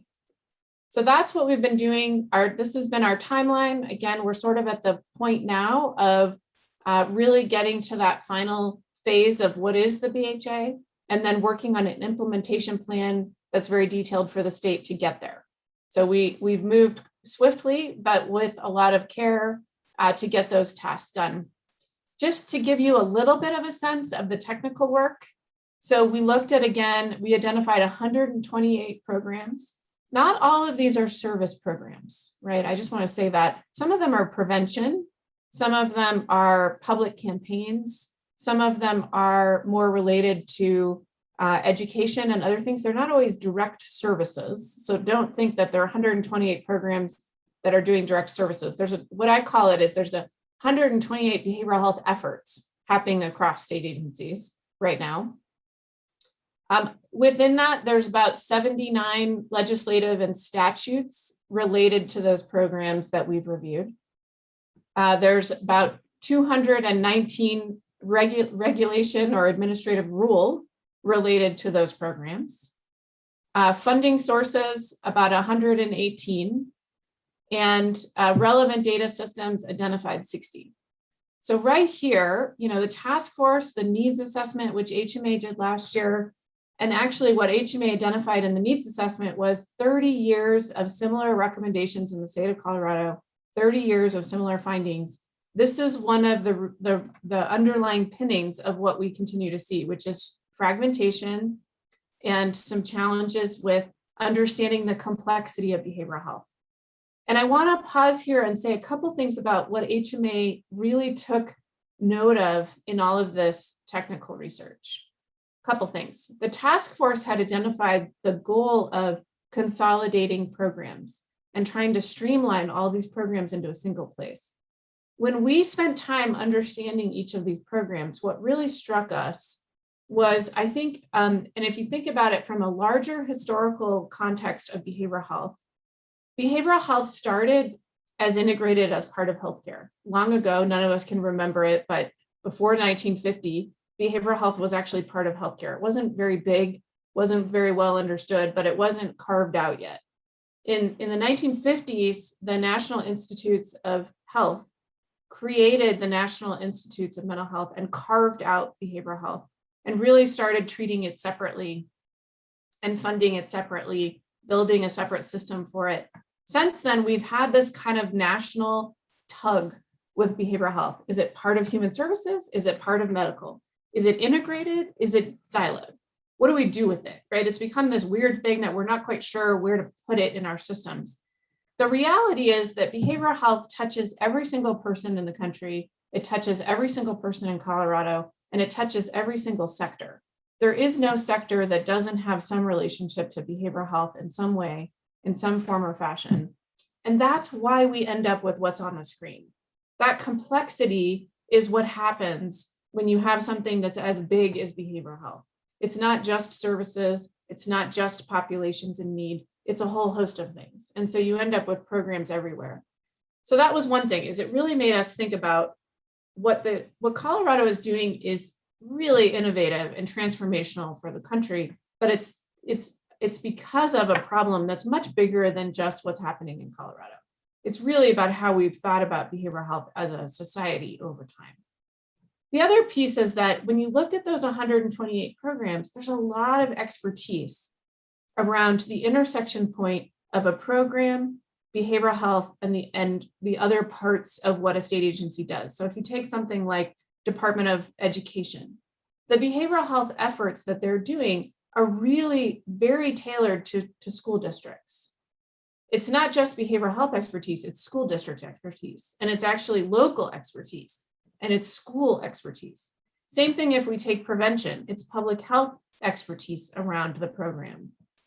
If we look at DOLA's programs around housing, a lot of it is housing for individuals with behavioral health conditions, but it all requires housing expertise. And so what we started to think about is it's not so easy to move these things around because they're very integrated into the core functions of each state agency. And actually that makes a lot of sense if you think about the future of integration, if you think about the current state of integration, the current state of behavioral health, it's all about integration. It's about looking at behavioral health in all the sectors it's in.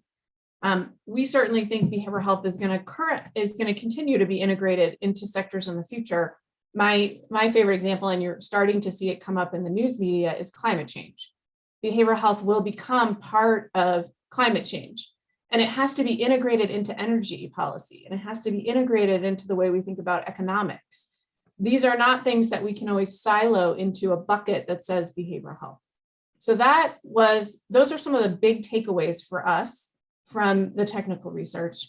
And I think how we thought about what does the BHA do with that, with the fact that it's going to be continuing to work across sector, across payer.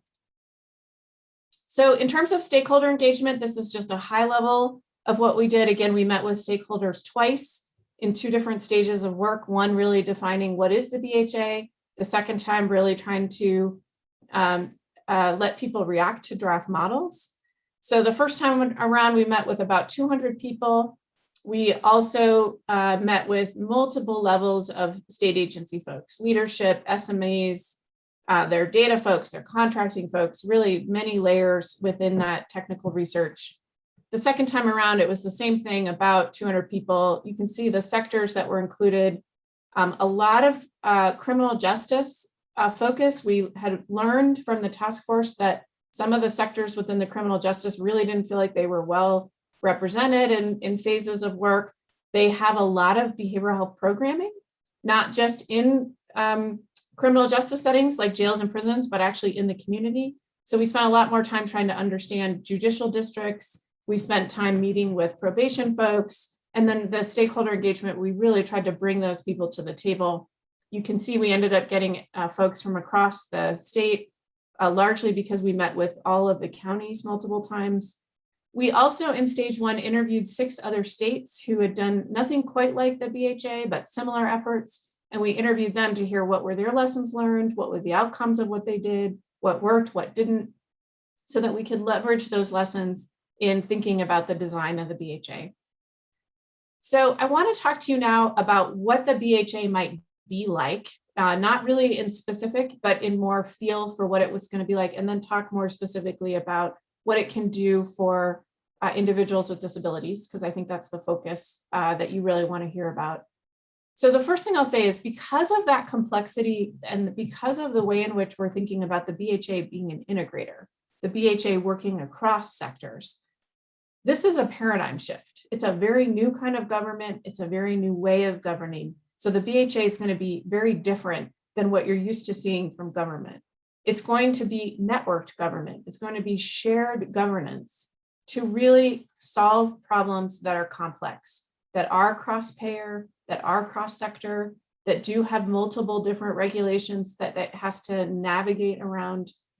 Most importantly, for the system level and for the individual, the BHA really needs to become the buck stops here for Coloradans for behavioral health. That there is one place to go and say, this is not working. And the BHA may not be able to solve it alone, but the BHA will absolutely need to own the problem and solve the problem. So part of what the BHA is going to be doing is continuously assessing need and creating really a clear vision and strategy for behavioral health in the state. Absolutely, state agencies and other efforts are going to have their own strategy, but the BHA needs to set a tone for the state. Here's the behavioral health vision and strategy for the state. Here's how we're going to leverage financing across all of these different entities and across all these funding sources. And we're going to prioritize how that funding gets used and support that. Obviously, the BHA is going to be taking a lot of direction from the legislative body, from the department that it sits in, from stakeholders, but it's going to have to really be grounding that in data-informed need. Where is the need? How do you meet the need? And what are the solutions to get there? The BHA needs to set some cross-payer standards. One of the things that we found in that technical work is there wasn't really a lot of duplication of programs as the task force had thought. There was a lot of duplication of process. And so we need to make sure that the BHA is really addressing that duplication of process. And part of the duplication is in standards. Every program has its own standards. So we need to create some consistent standards across payer, commercial, Medicaid, non-Medicaid, network adequacy, data sharing, some of the evidence-based practices used, the utilization management, parity, all of those things need to be consistent. They need to be standardized, and then you need a BHA that's holding accountable for those things.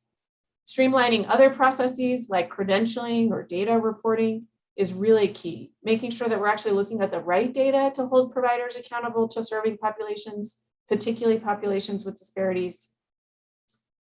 Making sure that we have transparent accountability. So making sure the BHA has an avenue for public transparency, that stakeholders can hold the BHA accountable, that they can look at the data of the BHA, that they can say the BHA is not doing the things it said it was going to do, that there's that transparency in funding, in quality, in costs. All of those pieces are things stakeholders asked us for over and over, and being accountable to the elected officials and Coloradans for the functioning of the BHA system. So I won't spend a lot of time on this because we're going to dive into it at a deeper level for individuals with disabilities. But what does that mean for consumers and Coloradans? It means bringing their voice to the front, really having that kind of design, human-centered design and person-centered design thinking in the process, making sure that policy and system design is informed by stakeholders. And again, that there's accountability to stakeholders, that stakeholders are saying, we're going to hold your feet to the fire and make sure that you're addressing things. That is something that I think is very clearly needed, very clearly desired by broad stakeholder groups. The BHA is also going to have some direct kind of consumer-facing services. So a point of navigation to connect consumers to services, regardless of their insurance. Now, the BHA might be saying, let me make sure you know about your RAY, for Medicaid. Let me make sure you know about your DOI and how to get connected to the commercial market. But if none of those things work, let me be here to help you get connected, right? So kind of being a fallback for any Coloradans, regardless of their insurance. Also creating cross-payer grievance processes that can really do two things: help an individual file a grievance, again, maybe through a RAY, maybe through a provider, or through the BHA, but also taking the second step, which is to consolidate all grievances into one place and use that to inform that need and strategy. So looking at grievances for the whole state and then saying we see themes, and those themes then need to be addressed through strategy, through funding, and through program development, so that we stop having sort of a disconnect between grievances and then how the system changes. So bringing that data together, again, cross-payer. Convening, there's a big role for the BHA in convening to solve problems, convening state agencies, payers, counties, RAYs, the managed service organizations, convening the right people at the right time to solve problems. And this is actually, when we did the needs assessment and we looked at 30 years of recommendations that were the same, when we asked why weren't these recommendations implemented, we got the same answer and over, which is no single entity was responsible for the recommendation, and the recommendation was usually a cross-sector, cross-agency recommendation. And so people felt like they had control over a small portion of it. And so the BHA needs to be the one that can bring all the people together that have the individual parts of the authority to solve the problem and move those recommendations forward and solve problems for the state. And that's really going to be the way you get that kind of networked government.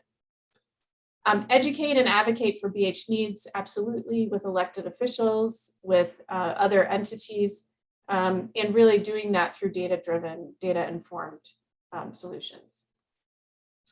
Okay, so this is a little bit of a messy, overwhelming slide, but I just wanted to show you some of the functionality.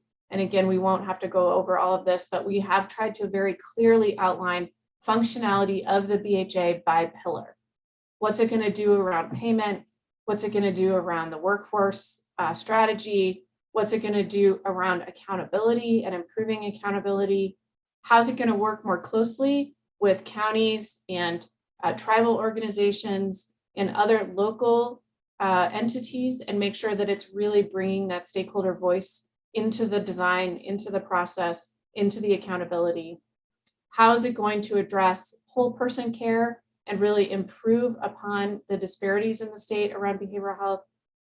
Really making sure there's an equity framework and approach built into the BHA, and then really ensuring that all of this is grounded in consumer-facing changes that improve the lives of Coloradans. The navigation and grievances piece, making sure there's payment and workforce and accountability for consumers, making sure that the state agencies are working together more collaboratively through either MOUs or state agreements with one another. There's a lot of work around that space that we could talk about in greater detail.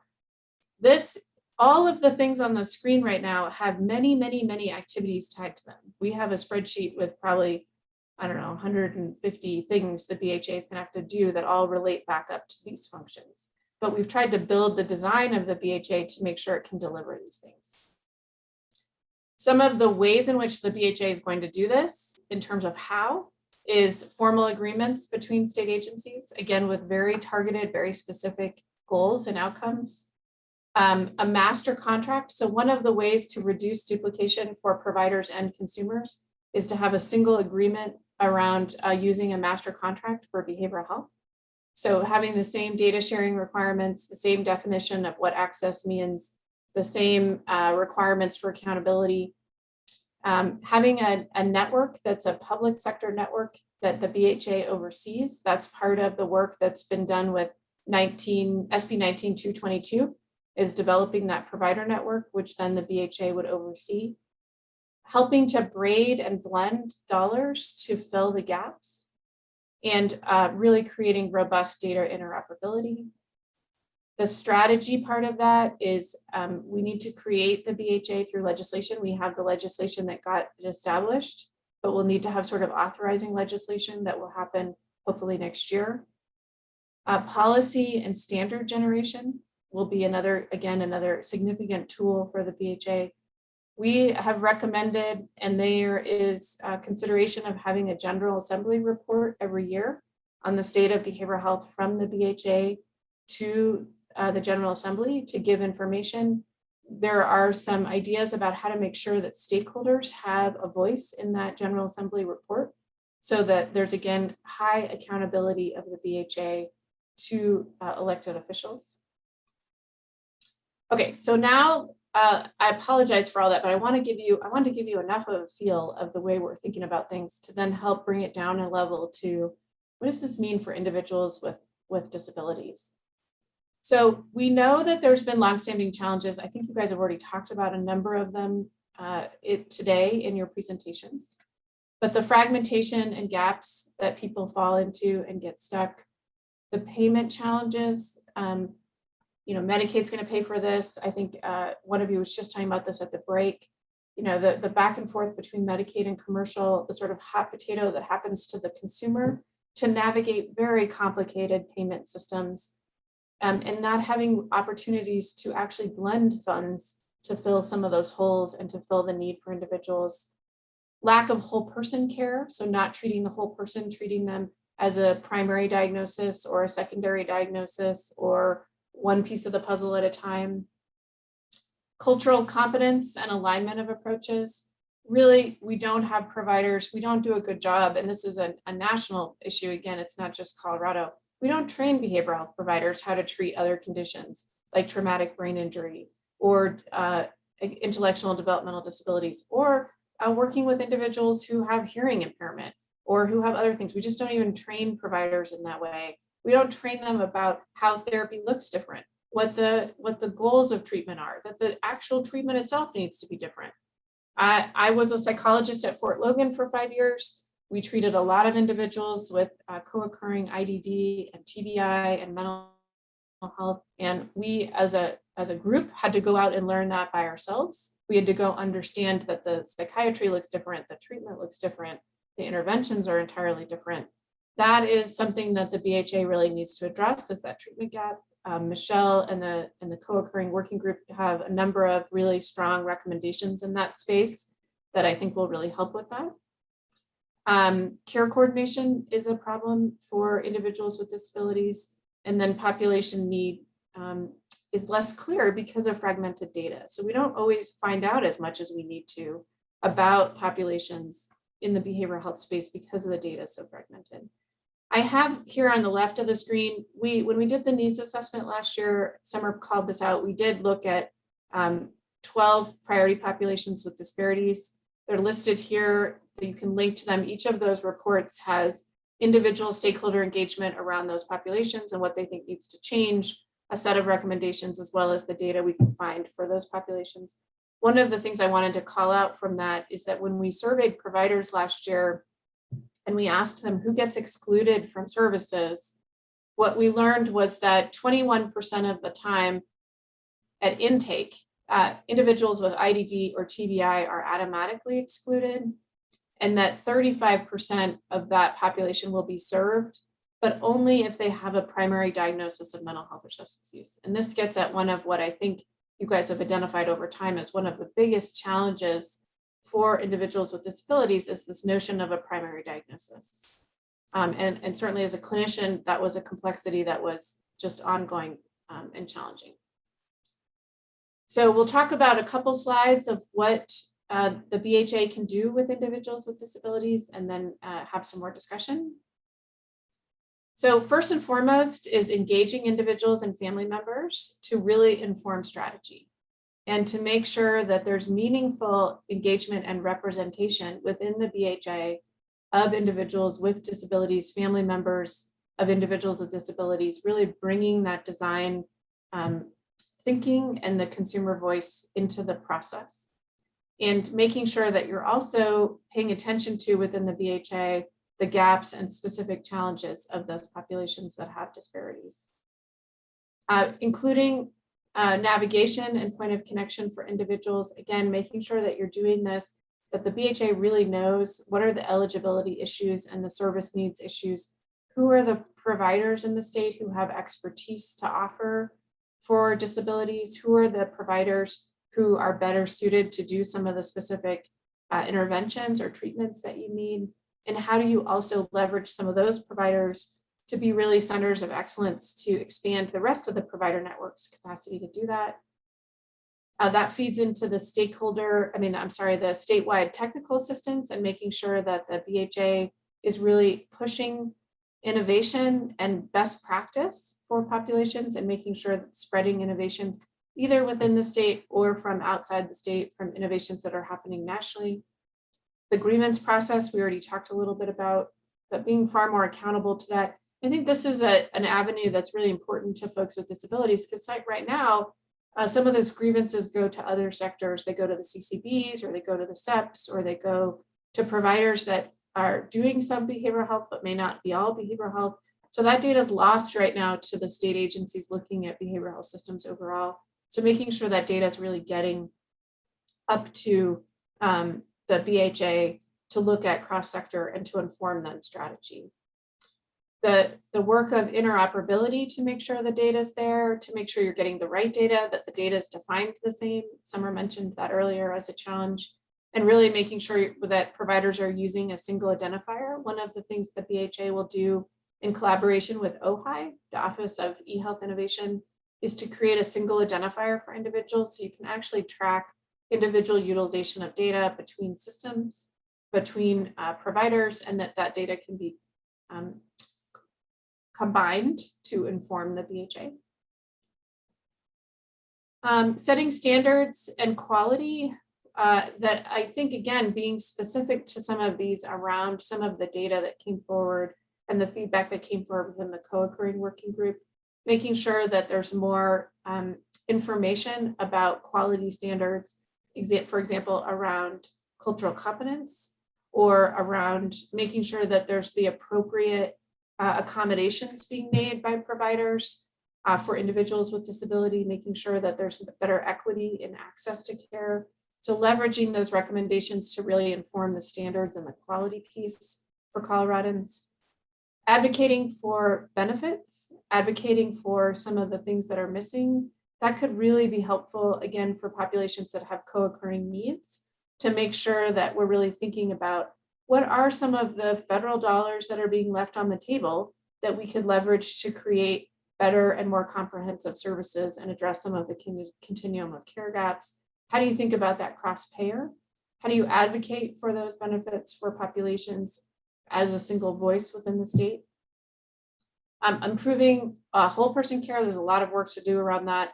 I know there's been some conversation about crisis and cross-training of crisis providers or co-responder, some of the co-responder programs, but making sure that there's more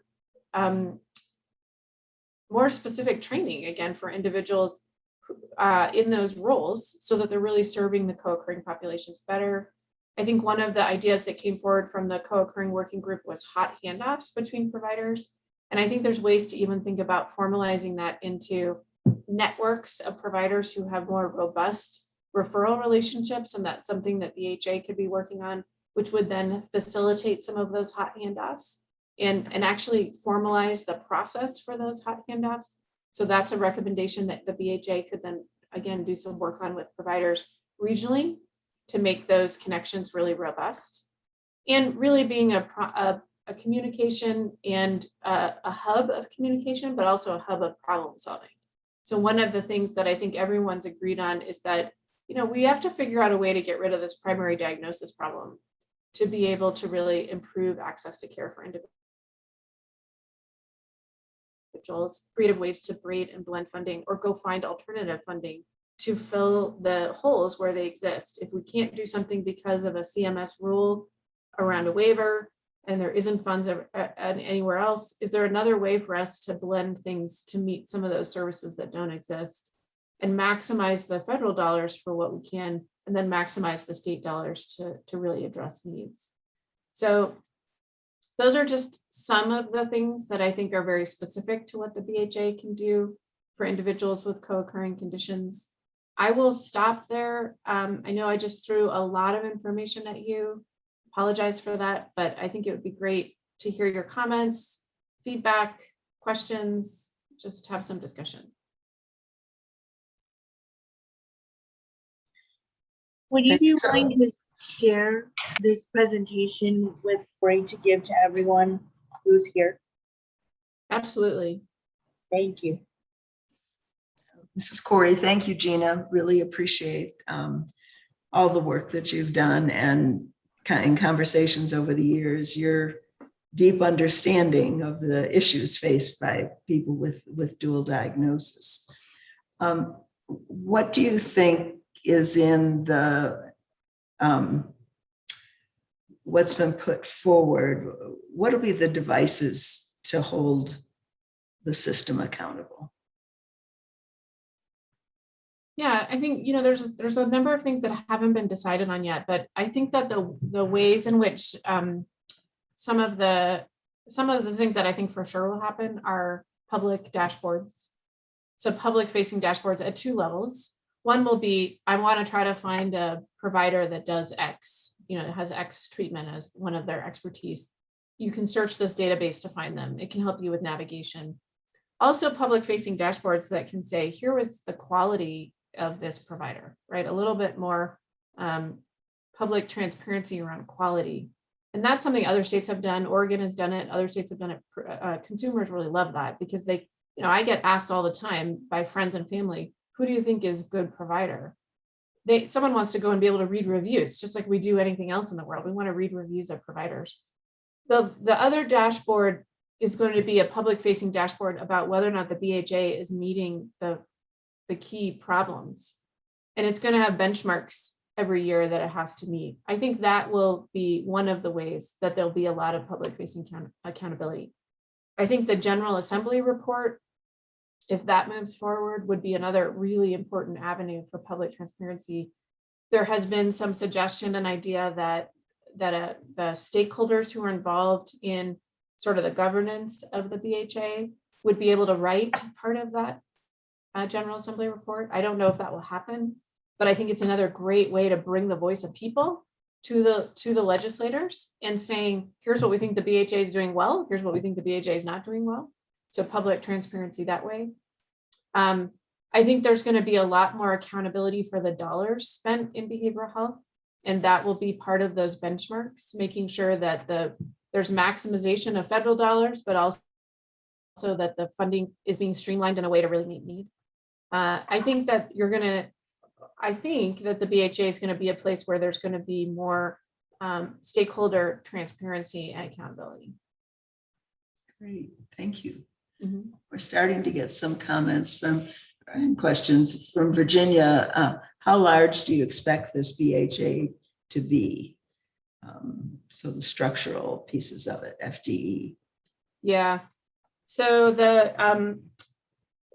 it's hard to say because we don't know exactly what's going to be in the BHA yet until that final decision has been made and the governor approves. I think it's going to be quite large because the BHA is going to have, again, it's going to have client-facing, consumer-facing services. It's going to have all this statewide functionality that it needs to do. And then it's going to have, potentially a subset of programs that it's implementing. So I think that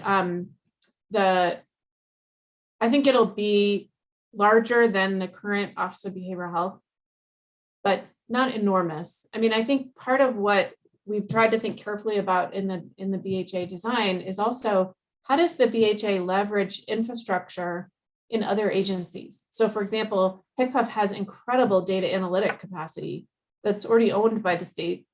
Can HCPF do that data analysis work and claims payment for all claims instead of duplicating infrastructure in the BHA? So a lot of the BHA's core infrastructure will come from other agencies. The way we've been talking about it is the BHA is sort of like the brain and the head that then directs some of the other agencies to be doing some of the arms and the legs, right? It's the brain power for behavioral health, but it's going to be leveraging a lot of its other state agencies. So I do think it'll be a significant number of FTE. I can't give an exact number right now, but it's not going to be a small entity. And thinking back to your earlier comments about accountability, Hazel is asking, how would you encourage reviews of the providers? Yeah, I think we have to, I think the BHA is going to have to really think through that process. I think that we need to make it as easy as it is for consumers to give a review of a restaurant, right? I think you don't want it to be like a formal grievance process. You really want it to be like quick on your phone.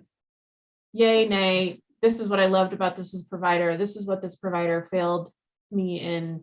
You know, I think the other way to do it is to have some key metrics every year that the BHA puts forward. These are sort of key performance indicators for providers, and then have consumer input on those.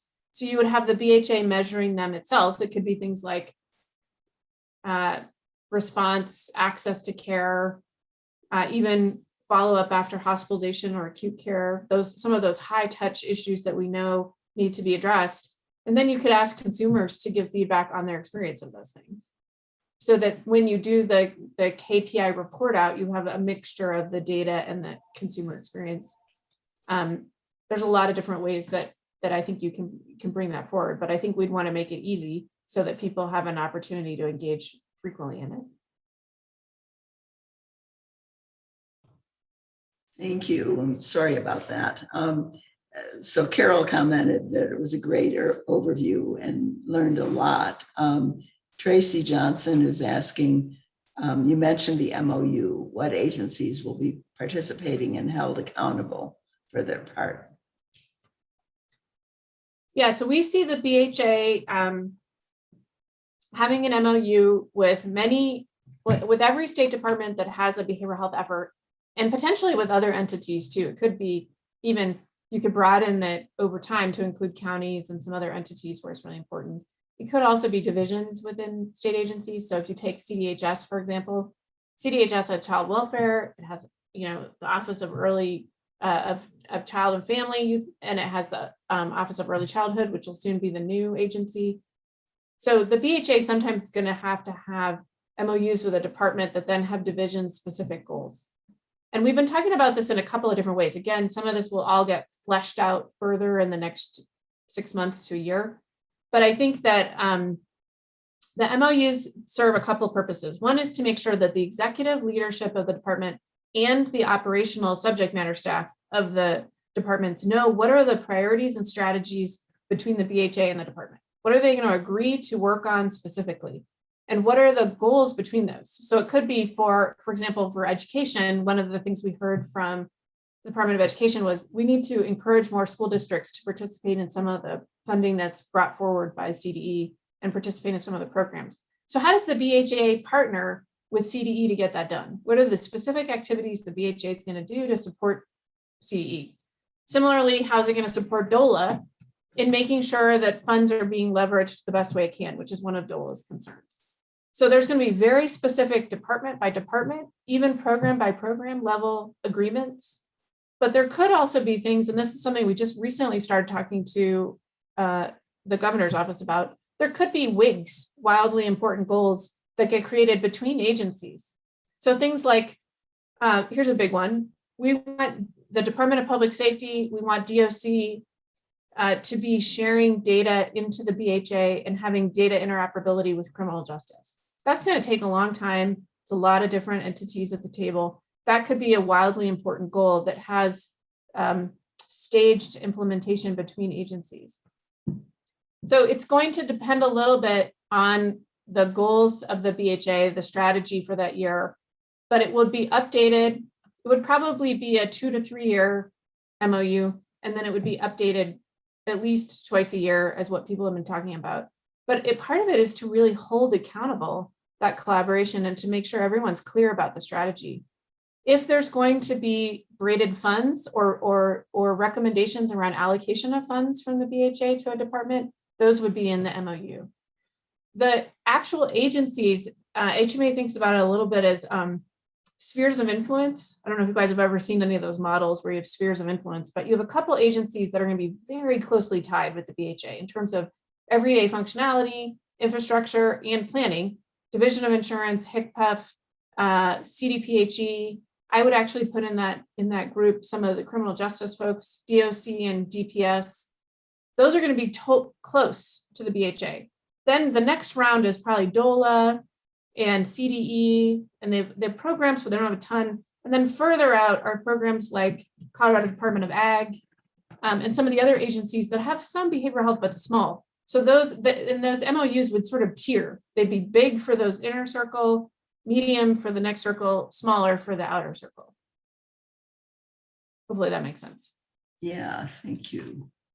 And Representative Young, and I'm sure everyone else shares the sentiment. It's an amazing amount of work that you've done in such a short timeline, and we appreciate the clarity.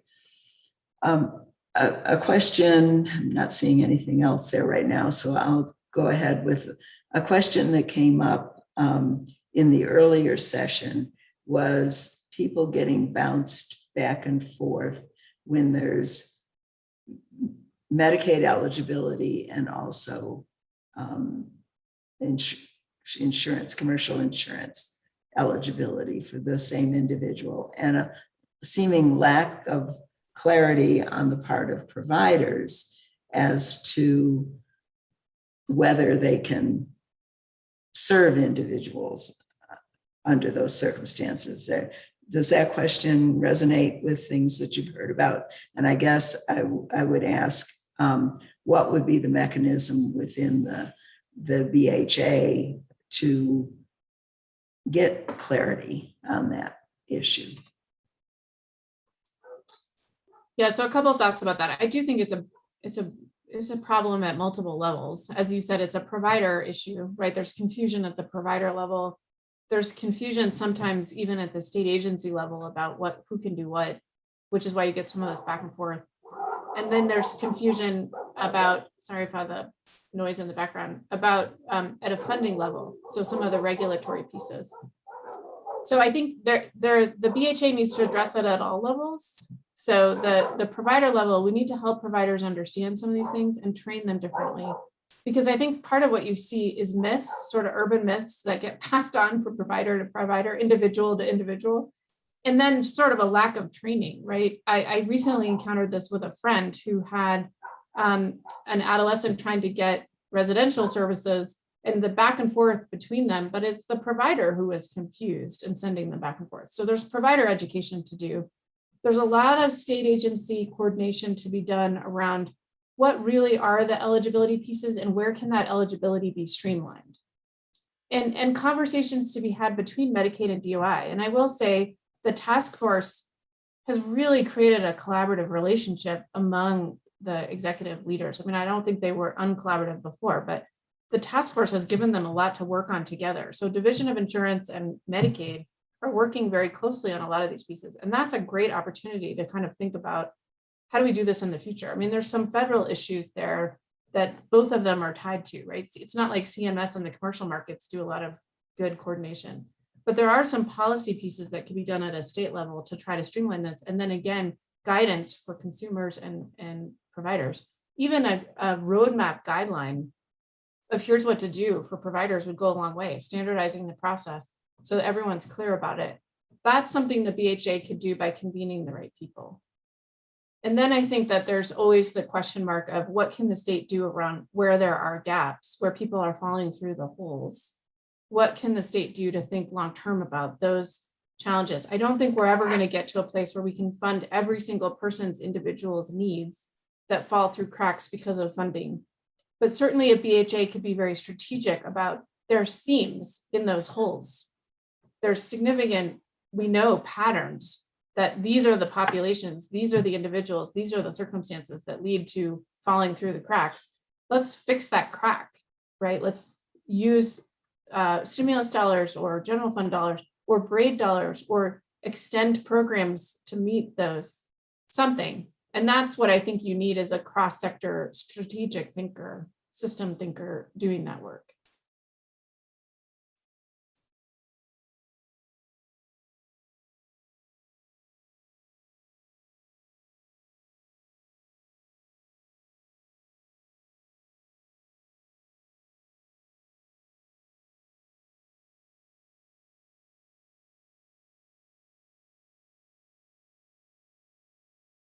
got muted because of noise. Can you expand a little bit more on the networked government? I think this is a problem from Carol. Sure. So networked government is an idea that's gained traction for the last decade or so at the federal level and at local levels. And the idea is that, you know, government, and this has sort of evolved with our thinking across, if you look at any sector in the world, any industry in the world, we had this kind of decades approach where we were very siloed about things. So we had entities that worked really in a vertical sense on whatever topic it was they were interested in. Healthcare is a great example of creating a lot of very strong vertical silos. And then what you're missing is the horizontal connection between those vertical levels of expertise or vertical funding or vertical regulation, whatever it is. Networked government is this idea that you're actually creating entities that work at the horizontal level. So they're designed to work across vertical subject matter expertise. They're designed to incorporate input from different vertical centers. They're designed to think about regulation in a horizontal way. So instead of creating administrative rule that's for one silo at a time, thinking about administrative rule in an integrated way. How do we make sure that this rule aligns with this other agency and it aligns with this other sector? And so you've started to see a development of networked government within the federal agencies. They actually started creating new things to do it. So one of them was they put together bioterrorism group that was the private sector, it was DOD, it was CDC, and those things worked together to fight bioterrorism because they all touched it. So it's the same idea in behavioral health. We have many, many different things touching behavioral health. We need an entity that's networking that government, that's bringing a systemic lens and connecting the dots. So I think of it as sort of like a little octopus on top of all the vertical silos that's bringing it again back to a single head that says, I'm strategic, I can see the whole system, I know how to leverage the verticals, but we're bringing all of that information and work together into one brain, into one way of working collaboratively together. I don't know if that's a helpful analogy, but somewhat concrete. Yeah, that really did give me a picture. Deanne is asking, would the BHA coordinate with DORA? Or I guess, how would it? Sorry, I was on mute. Yeah, the BHA will be working closely with DORA in a number of different ways. Of course, most importantly with Division of Insurance around the commercial side as the payer of behavioral health, and working to improve standards cross-payer, improve benefits cross-payer, really work on some of the knotty, challenging problems between payment pieces, but also working with DORA around standards for individual providers. And this is something, I don't know if you guys have had a chance to look at the presentations from HCPF and CDHS around SB 19222, but in that idea is really starting to streamline credentialing and standards and expectations of providers in the public sector from individuals all the way through organizations at different levels. And so there's a lot of work for the BHA and through the implementation of SB 19222 to work with DORA around individual providers. I think one of the other things I can see as needing to be a priority for the BHA with DORA is that we hear more and more about people coming into the public sector as individual providers and then leaving the public sector and working only in commercial. They're still licensed through DORA, but DORA and the BHA could work together to try to incentivize, to entice, and to understand, why are we losing everyone into the private? Why do providers not want to take Medicaid? Why do providers not want to take commercial? Right now, it's hard to find a provider who's taking commercial insurance. Right, we have more and more providers refusing all forms of insurance and doing direct pay. So there's work to be done for the BHA on a workforce front. What are the problems that need to be changed to bring that workforce back into the public sector, back into taking commercial payers, so that you have a more robust network? I think that's going to be a role that DORA could help with too. Great. And I think we have a couple closing comments from Deanne, reflecting back to what you said earlier. Encouraged to hear that the Department of Corrections and Department of Youth Services would be included in all of this work. And from the task force meetings, I was on the long-term competency group. The stories of what we heard would just break your heart in terms of the difficulties there. So really important that connection be made. And then Patricia commenting that executive leadership modeling these partnerships will be critical for middle program managers to effectively partner and collaborate, having MOUs in action to eliminate the silos versus sitting on a shelf speaks to the accountability conversation. This is a great opportunity and leadership for program managers on how to effectively partner across state agencies will be important. So thank you all to the audience for your good comments. Gina, any kind of concluding statements that you'd like to make? I think you've given us a wonderful bit of information and the message that clearly we need to stay involved. Yeah, I think I really appreciate the opportunity to come. I appreciate all the collaboration with many of you through the last couple of months. I think my last thoughts for you would be to stay involved. Obviously, Summer is the expert of stakeholder engagement and bringing people involved, and I have no doubt that that will continue. So stay involved. I think the other thing I'd say is be patient with the BHA. It is a gigantic paradigm shift. It is a new thing that will take a long time to get to full functionality. It's going to require patience and accountability to meet the vision. And so I think that's one of the most important ways to stay engaged. And how long does HMA stay involved in this process? What's that timeline like? That's also a little bit unknown. So we're involved at least until for the next month, working on implementation planning.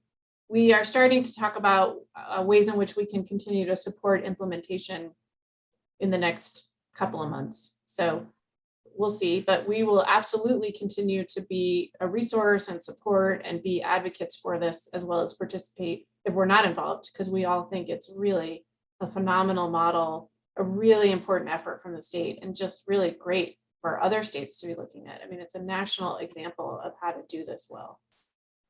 Great. And a last comment of great presentation. We really appreciate it. Thank you so much. At this point, before we go into kind of the last segment of today's meeting around going forward in the future, I'm going to ask Carol if, since she's been involved in this whole CANDO process all along, the gap analysis and everything else, if there's some closing comments she would like to make. Thanks, Corey. This has just been amazing when I think back on how long it's taken us to shine this light on this problem, this issue that we saw, 10 years ago, 15 years ago, 20 years ago, to now be sitting in a meeting where people with IDD and their family members are being taken seriously. This is really exciting for me as I get ready to retire at the end of next year. And just this meeting is a great example of how this all works. I mean, I remember back in 1994 when I was working with Betty Lehman about stuff around kids with autism, and it was always about we got to have a law. There needs to be a law about this, and we'd go pass a law. And then we didn't figure out, like Gina just mentioned, the implementation. So I encourage all of you to stay involved, because once the law is passed, those of you with lived experience as a parent or a self-advocate or a provider working within these systems, you know how this works on the ground or doesn't work on the ground. And just passing the law isn't enough. It has to get implemented with your voice in there. So thank you so much for everybody's participation over all these many years. Wow, this was, again, it's just always been my favorite meeting, and I go to lots of meetings. So this is still my favorite. Thanks, Carol. Really, really appreciate it. So as I've indicated, now we're going to kind of transition to what comes next for CANDO. Just a little bit of history. CANDO as a quarterly meeting webinar came about following Governor Ritter's appointment of an autism commission. And one of the charges to that commission was to develop a 10-year strategic plan. And there came an opportunity to get some federal funding from the Maternal Child Health Bureau to support implementation of that strategic plan. So we had that support for about 4 years. The CANDO got its charter, if you will, from the Colorado Developmental Disability Council. So we've met and continue to do the work as an ad hoc committee of the DD Council. We've gotten to a point now, it's about 10 and a half years. This exciting work on the behavioral health is so important to the objectives we had in the 10-year plan, so that it seems like it's time to transition to a different status, if you will. And happily, through the Agency on Community Living at the federal level, we have the partnership among the University Center of Excellence, JFK, Disability Law Colorado, the Protection and Advocacy, and the Colorado DD Council. We each have our individual funding, but we're also charged to collaborate among us particularly in terms of policy issues and educational issues within the state. So what I want to do next is introduce those three partners and ask them for any kind of comments or observations as we transition. The goal is still to provide quarterly webinars, certainly dealing with developmental, neurodevelopmental disabilities, autism, perhaps some of the same topics we've talked about before, but looking at it perhaps with a little bit broader lens than we did as part of the implementation of the Autism Commission. So first I'm going to introduce Joelle Bruner, who is the Executive Director of the Colorado Developmental Disabilities Council. Joelle is a disability rights activist with a background in policy analysis and system advocacy. Joelle came to Colorado Developmental Disability Council in April 2018 after working in the field of vocational rehab for 13 years in Washington State and Colorado.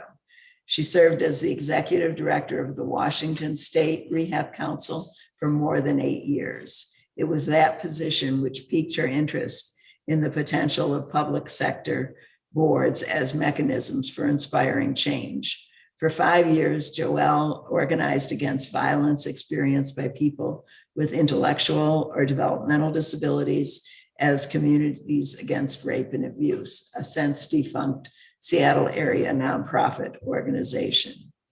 Joelle has spastic diplegia, cerebral palsy, which comes into the federal definition of developmental disabilities. Though her formal education began at Gordon Hawks Center, a segregated school historically operated by the Lake Washington School District in Kirtland, Washington, Joelle went on to earn a Bachelor of Arts from Seattle University in 1996 and a Master of Public Administration from the Evergreen State College in 2007. So that's the Developmental Disability Council leadership. I'm going to do the next two introductions and then turn it back for comments. So Sandy Friedman is the CU School of Medicine Professor of Pediatrics, Director of JFK Partners, and my boss.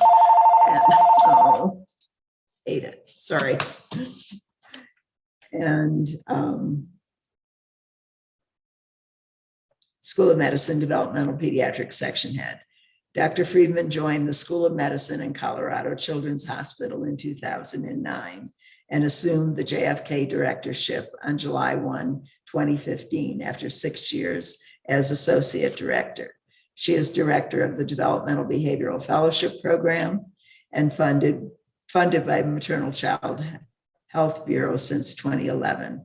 She has taken a leadership role in improving access to screening and assessment and management of children with autism, spectrum disorder, and developmental disabilities in underserved urban, rural, and frontier communities in Colorado by supporting and increasing capacity of primary care providers.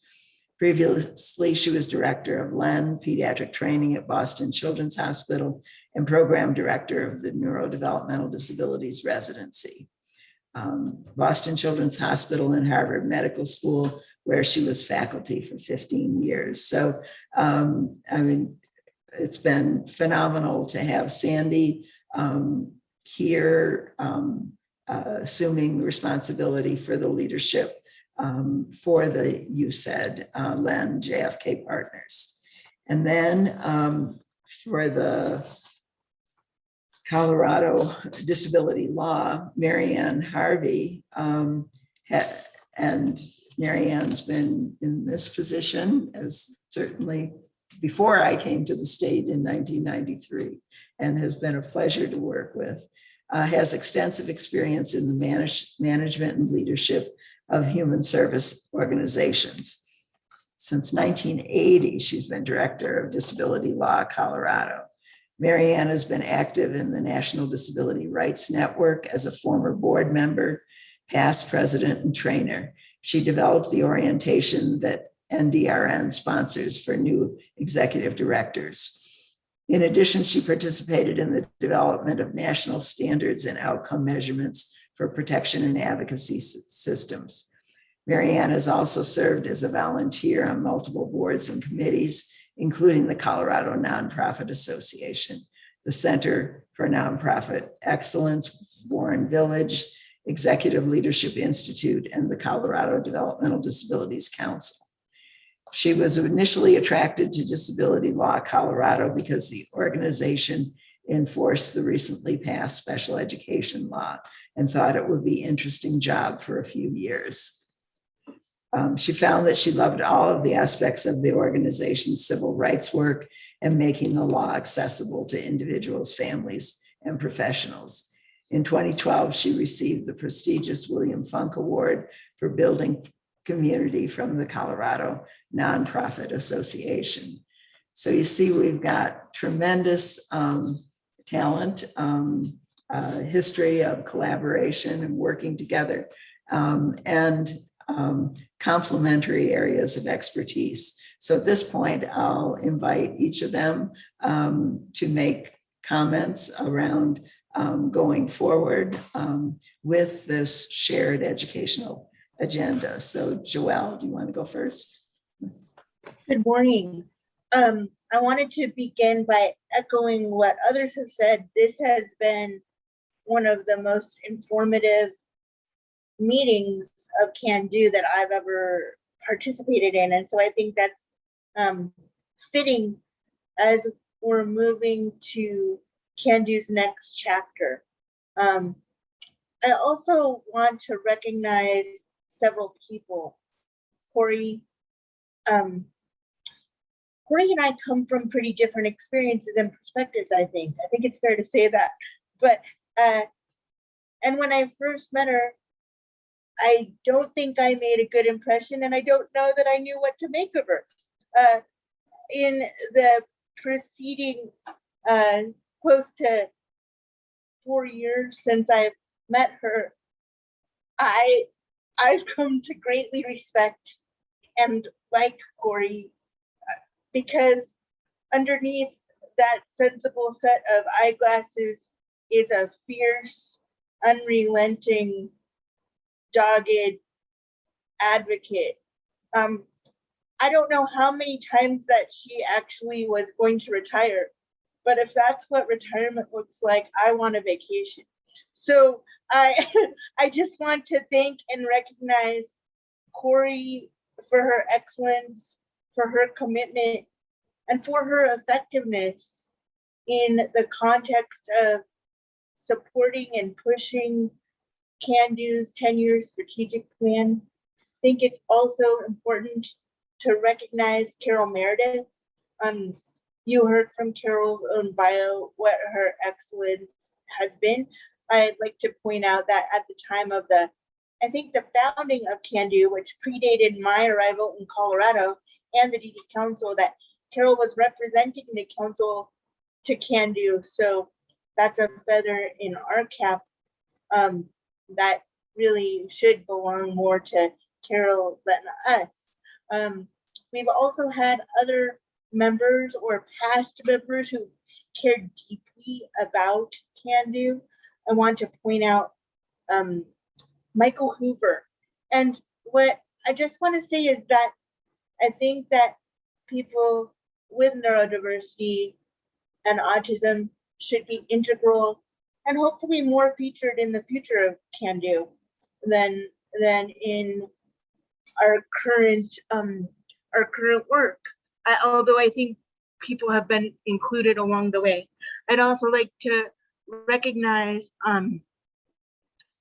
Jeanette Gonzalez and also Shannon Zimmerman Seacrest, who also have represented the council in this collaboration. Like Corey and Marianne and Sandy, I have to say that that I really believe in the power of the collaboration between what I like to call our sister agencies. And I am not the full council. I am only one person.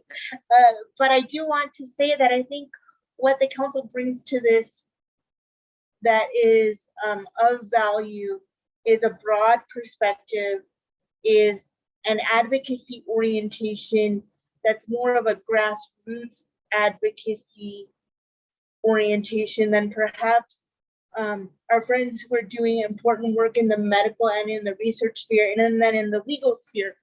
Although I think it does take all of us to make progress. And from an equity perspective and a justice issue, I think that closing the disparity of people with intellectual and developmental disabilities who also need behavioral health support is important work. I hope we can find a way that's meaningful and substantive going forward to focus not just on the trees, but also on the forest. I think it's really easy to fall into diagnostic silos, and I don't necessarily believe that helps us see the potential for building a critical mass for change. You probably go to meetings every day with these same people. So I'd like to see us bring in more people in the future and to really focus on what integration and opportunity means, not just for people with autism and broader neurodiversity, but for all people with intellectual and developmental disabilities. So thank you very much. Thanks, Joelle. Appreciate that. And I put in the chat because I did hear from Mike Hoover and Donna that they're not here today because of a family wedding event that they were going to. But you're right. I mean, Michael has been a steadfast participant in CANDO.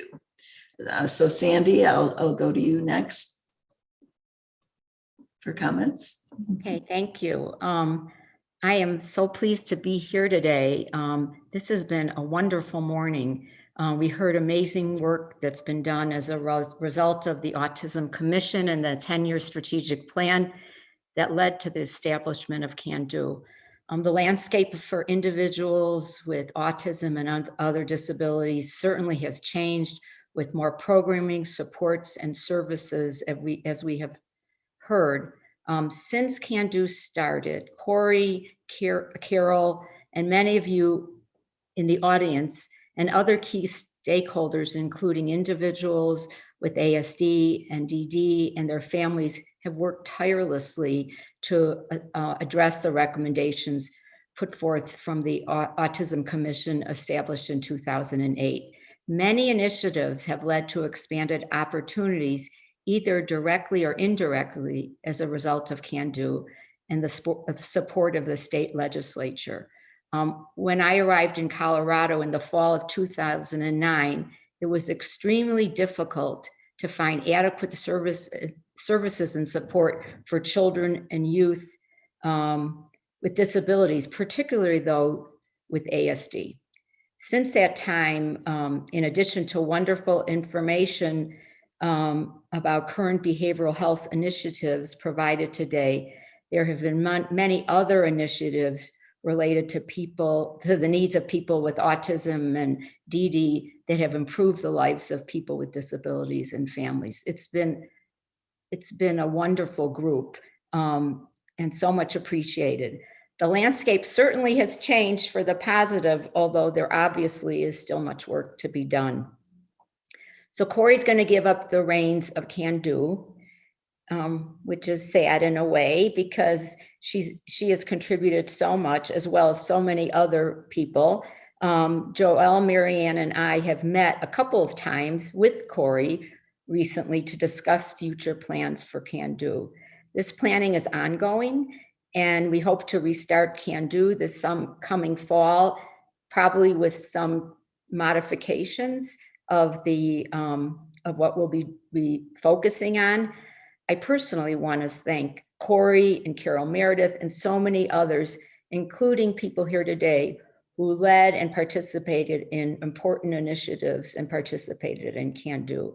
Amazing work has been done, and we anticipate progress will continue. So thank you very much. You're an amazing group of people, and we're not done yet. So thank you. Thanks, Sandy. And now I'll turn to Marianne. Needs to unmute. Yeah, thank you, Corey. I definitely remember when CANDO started, and I think I was on the council then. But anyway, it is such a joy to hear this presentation this morning. I am very optimistic about where you're headed with this, and I am especially pleased that the work that you're doing included all people with disabilities, because that's really important. And the recognition that mental health touches everybody's life in a very unique and intimate way is an important item for us to remember. I do also want to add my thank you and recognition to Corey and Carol. You've done a remarkable job of continuing the vision and making sure that there was follow through on the work and the promises. So I appreciate that very much. And of course, lots of other people were involved in that. But I think if it wouldn't have been for Corey, this work probably would not have continued. As the protection and advocacy system in Colorado, I think we will be particularly interested in the accountability issues. And very willing to work with you in any way on figuring out where people can go if the system is not working for them. And so that's something we've been facing for a number of years.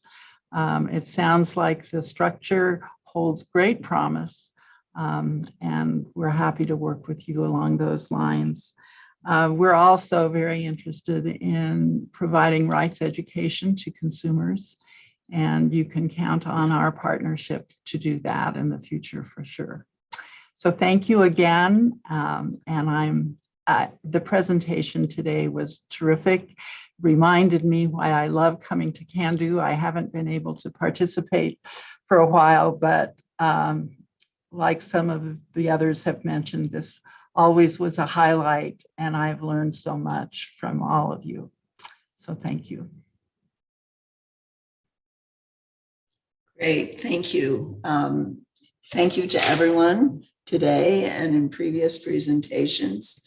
As indicated, we will be going forward. We would invite people's ideas of topics that you feel need to be addressed in this format. Before I close, I want to thank Dina Johnson and Christine Cook for their management of us in giving us this support in terms of this format, but also Dina going back to the very beginning of all the support that has been provided to doing this webinar. It was almost for a year, a couple years there. I think we had cancellations. So again, an educational format will continue, brought to you by the Agency on Community Living Sisterhood, and also certainly other entities such as the ARC, which has been an active participant all along. So again, thank you to everyone. Enjoy this cooler weather that we're going into this weekend. I know I'm looking forward to it. And again, thank you. And we'll stand adjourned for today. Oh, one other comment. It is recorded. We will make comments and follow-up available. Thank you.